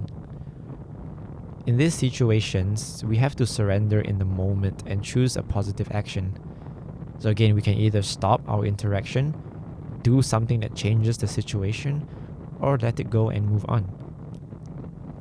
The one thing we do not want to do is to resist and react to unconscious people, because in doing so, we become unconscious ourselves. Remember that everything we do externally is a reflection of our internal state. Be highly aware of involuntary reactions and responses from ourselves. And when confronted with illness or disaster, our first reaction is to always question, why is this happening to me? Right? So this then again is a immediate resistance to what has already happened. Right? So go back to point 20 and point 21 to again refresh about this. Right? So the only logical way then is peace within. Again, inner peace does not mean emotion, right? Peace is not related to emotion, right? We can feel sad, angry, frustrated, but as long as we don't surrender and yield to the fact that this is what it is, we will remain unconscious and perpetuate the resistance and identification with ego. Surrender in this case is not about changing or transforming what is. It is about changing or transforming ourselves internally. This then changes our worldview, because everything external is a reflection of our internal state. If we hold on to resistance inside, we will see nothing but resistance and attract more resistance. Remember, there is no moment greater or worse than now. There are no problems now. Use the illness or disaster to transmute our perceived suffering into enlightenment. And again, it's easy to say, hard to do, but if you understand the logic of choosing resistance causes us more problems, then logically we would choose the opposite, right? Even though it's hard. But we would do it because it knows that it offers less unhappiness or unsatisfactoriness in our lives. Right? If we're always unhappy with what is happening to us, everything will just seem unfair. Right? If we are in a state of gratefulness, right, we're just grateful for everything, then everything will seem like a blessing. Right? And again, now that if you are able to look back into your lives to the points where at those moments you thought that things were not in your favor, right? And then as you look back on it, you realize that some bad things in a way, like perceived bad things, had to happen for you to get to some place where you maybe enjoy yourself more, or you found more purpose, or you learned something from it, right? So it's going back to the whole higher good, right? There's nothing good or bad. Everything actually is good, because it leads you to where you are now. And if you are still not satisfied with where you are now, it's leading to somewhere that you will be satisfied with. And you should just focus on what you're doing now, so that you stop being miserable. Maybe why you are unhappy now is because you keep, again, like using the concepts of what we have talked about so far. You're using the future as a comparison to where you are now, right? And the future is not necessarily going to be better or worse, right? So just live in the now. There are no problems in the now. Reflection point number 23, titled The Power of Choice. So what happens if we do not surrender? Sometimes it is helpful to know what the opposite is as well, so we are aware and can catch it when it happens. The author essentially summarizes it as losing the power of choice. Choice points towards consciousness, right? So remember the analogy or the comparison to voluntary versus involuntary, right? In order for me to make a voluntary choice, I have to think about it first. I have to be rational, logical, and think, then volunteer, right? So in the real world, what seems to be a conscious choice can actually be an unconscious choice. To recap on consciousness and unconsciousness, refer back to point 12. Being unconscious compels us to think, feel, and act in a certain way according to the conditioning of the mind. So we are not the ones making the decision because we are not identified with ourselves, but with our mind and ego, which makes the decision, right? And since the mind and ego is unconscious, we have now made an unconscious choice. So consider this if it's still confusing. Why do some people seem to be in a cycle of self-destruction through toxic relationships, bad habits, and self-sabotage? Like, why would they consciously choose to be in those situations knowing it leads to more inner disturbance? Right? We cannot be both internally disturbed and at peace. We cannot be unconscious and conscious at the same time. Right? It is because they are unconscious and hence have no power of choice, realistically. Right? The mind has been conditioned by the past and seeks to recreate what it knows and is familiar with. Even if it's painful, at least it is familiar. Right? Whereas the opposite, the unfamiliar, is dangerous because the mind has no control of the unknown. And the unknown is located outside past familiarity and future projections, or more accurately, in between, which is the now. Right? It is through being in the present, the now, where we can consciously take action to embark into the unknown. Nobody chooses dysfunction or insanity. Right? Who would choose that? The reality is that they have no choice but dysfunction or insanity.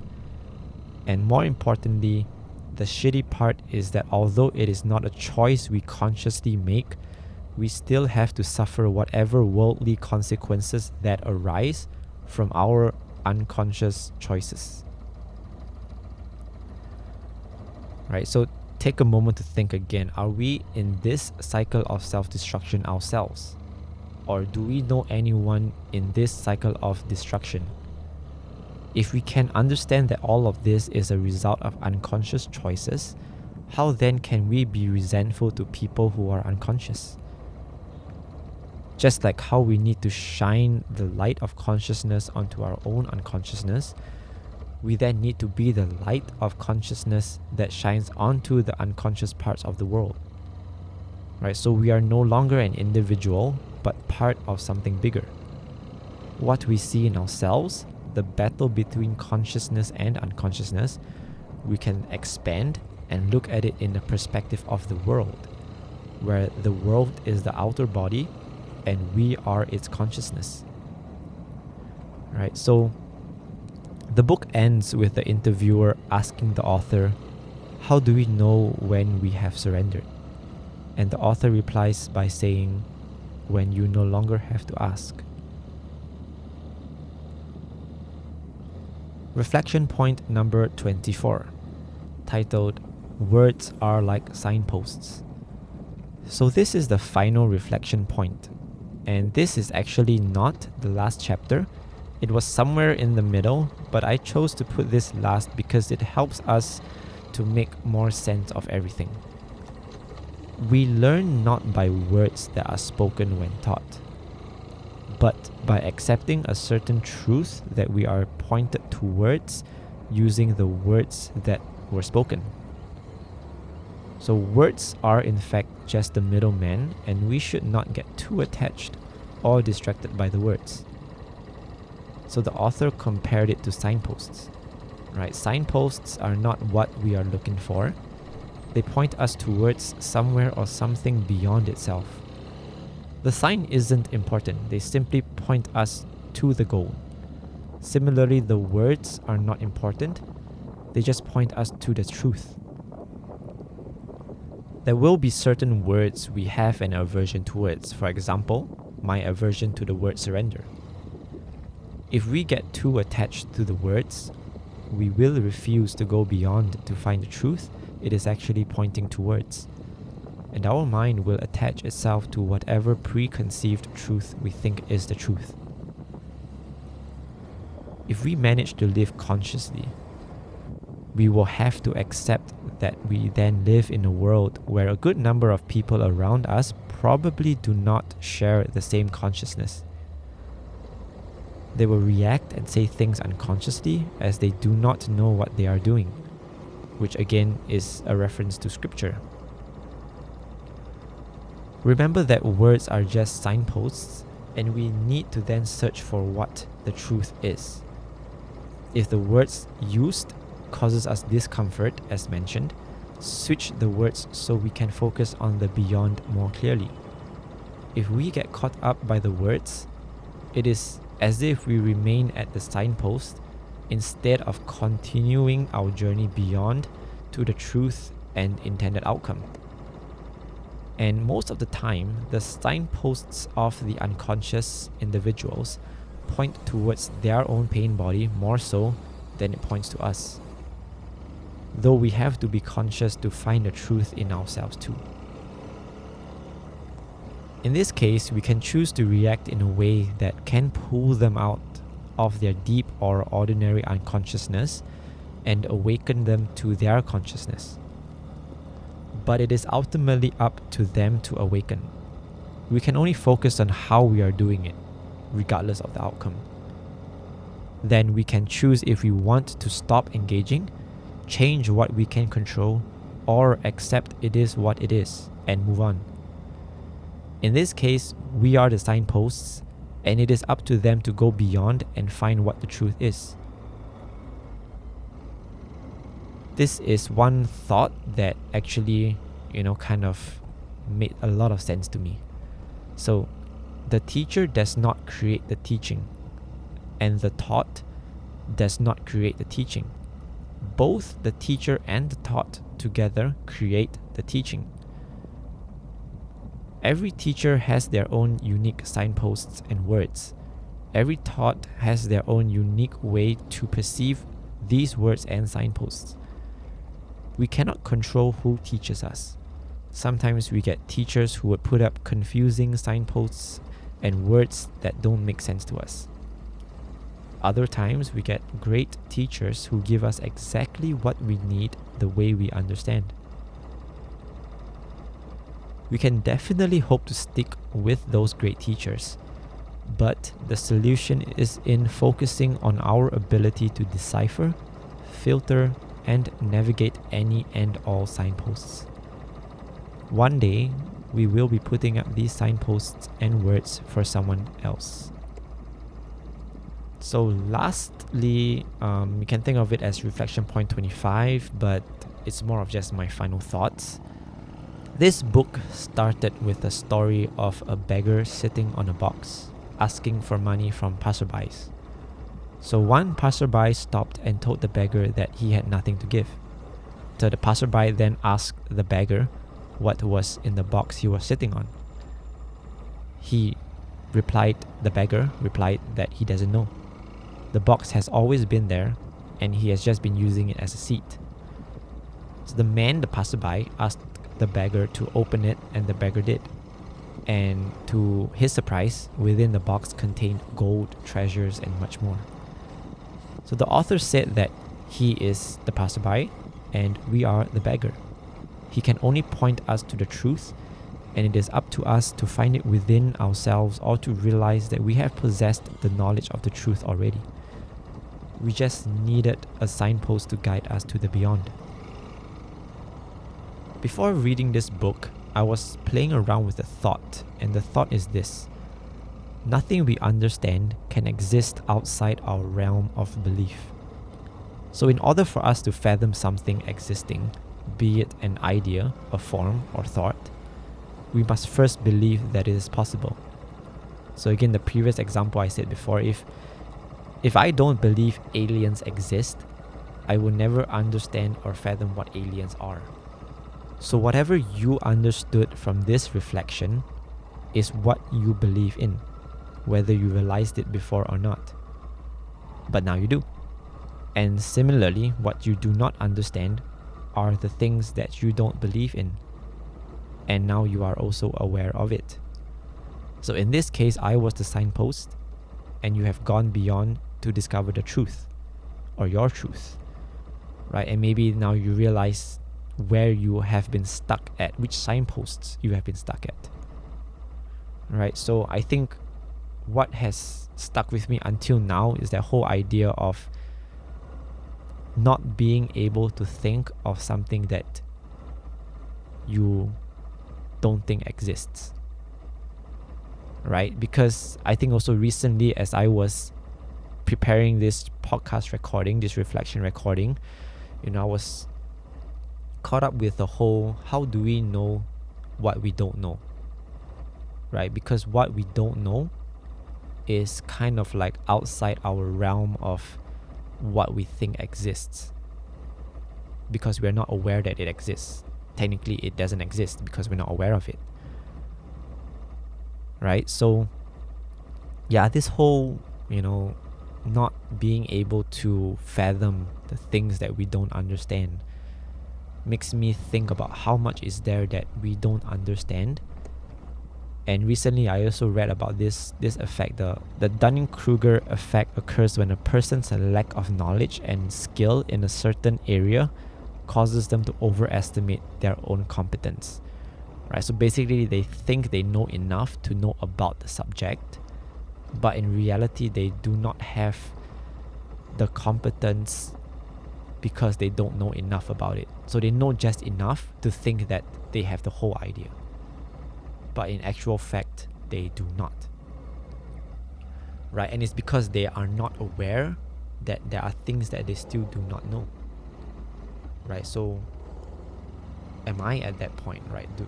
I know I don't know everything, and I think that is maybe something that's good about myself, right? Like I keep questioning, do I know everything? What is the bigger picture? What else is there to understand and know? So yeah, thank you so much for tuning in to this personal reflection. There's actually really so much more covered in the book, right? Especially after I clocked out at point 18. So do read up if you want, and maybe form your own personal reflection too, right? So what else he talks about? He talks about relationships, right? Our addiction to relationships and our search for wholeness and our relationship with ourselves, right? So I personally am going to reread this book, because maybe there are some things that I will understand in a deeper way now that I've done one thorough reflection, right? I actually understand things more now after I reflected than when I first read it. So maybe now when I read it again, I will have a different approach or different perspective on it, right? However, if you do not plan on giving it a read, right, hopefully I have conveyed and translated it well enough for you. And yeah, that's about it. This is the Juan More Thing Podcast. Please give this show some love by supporting through subscribing, liking, and honestly, the biggest help would be sharing it to people you think it will benefit. So thank you so much once again for tuning in, and hope that, it benefited you in any way possible. Peace.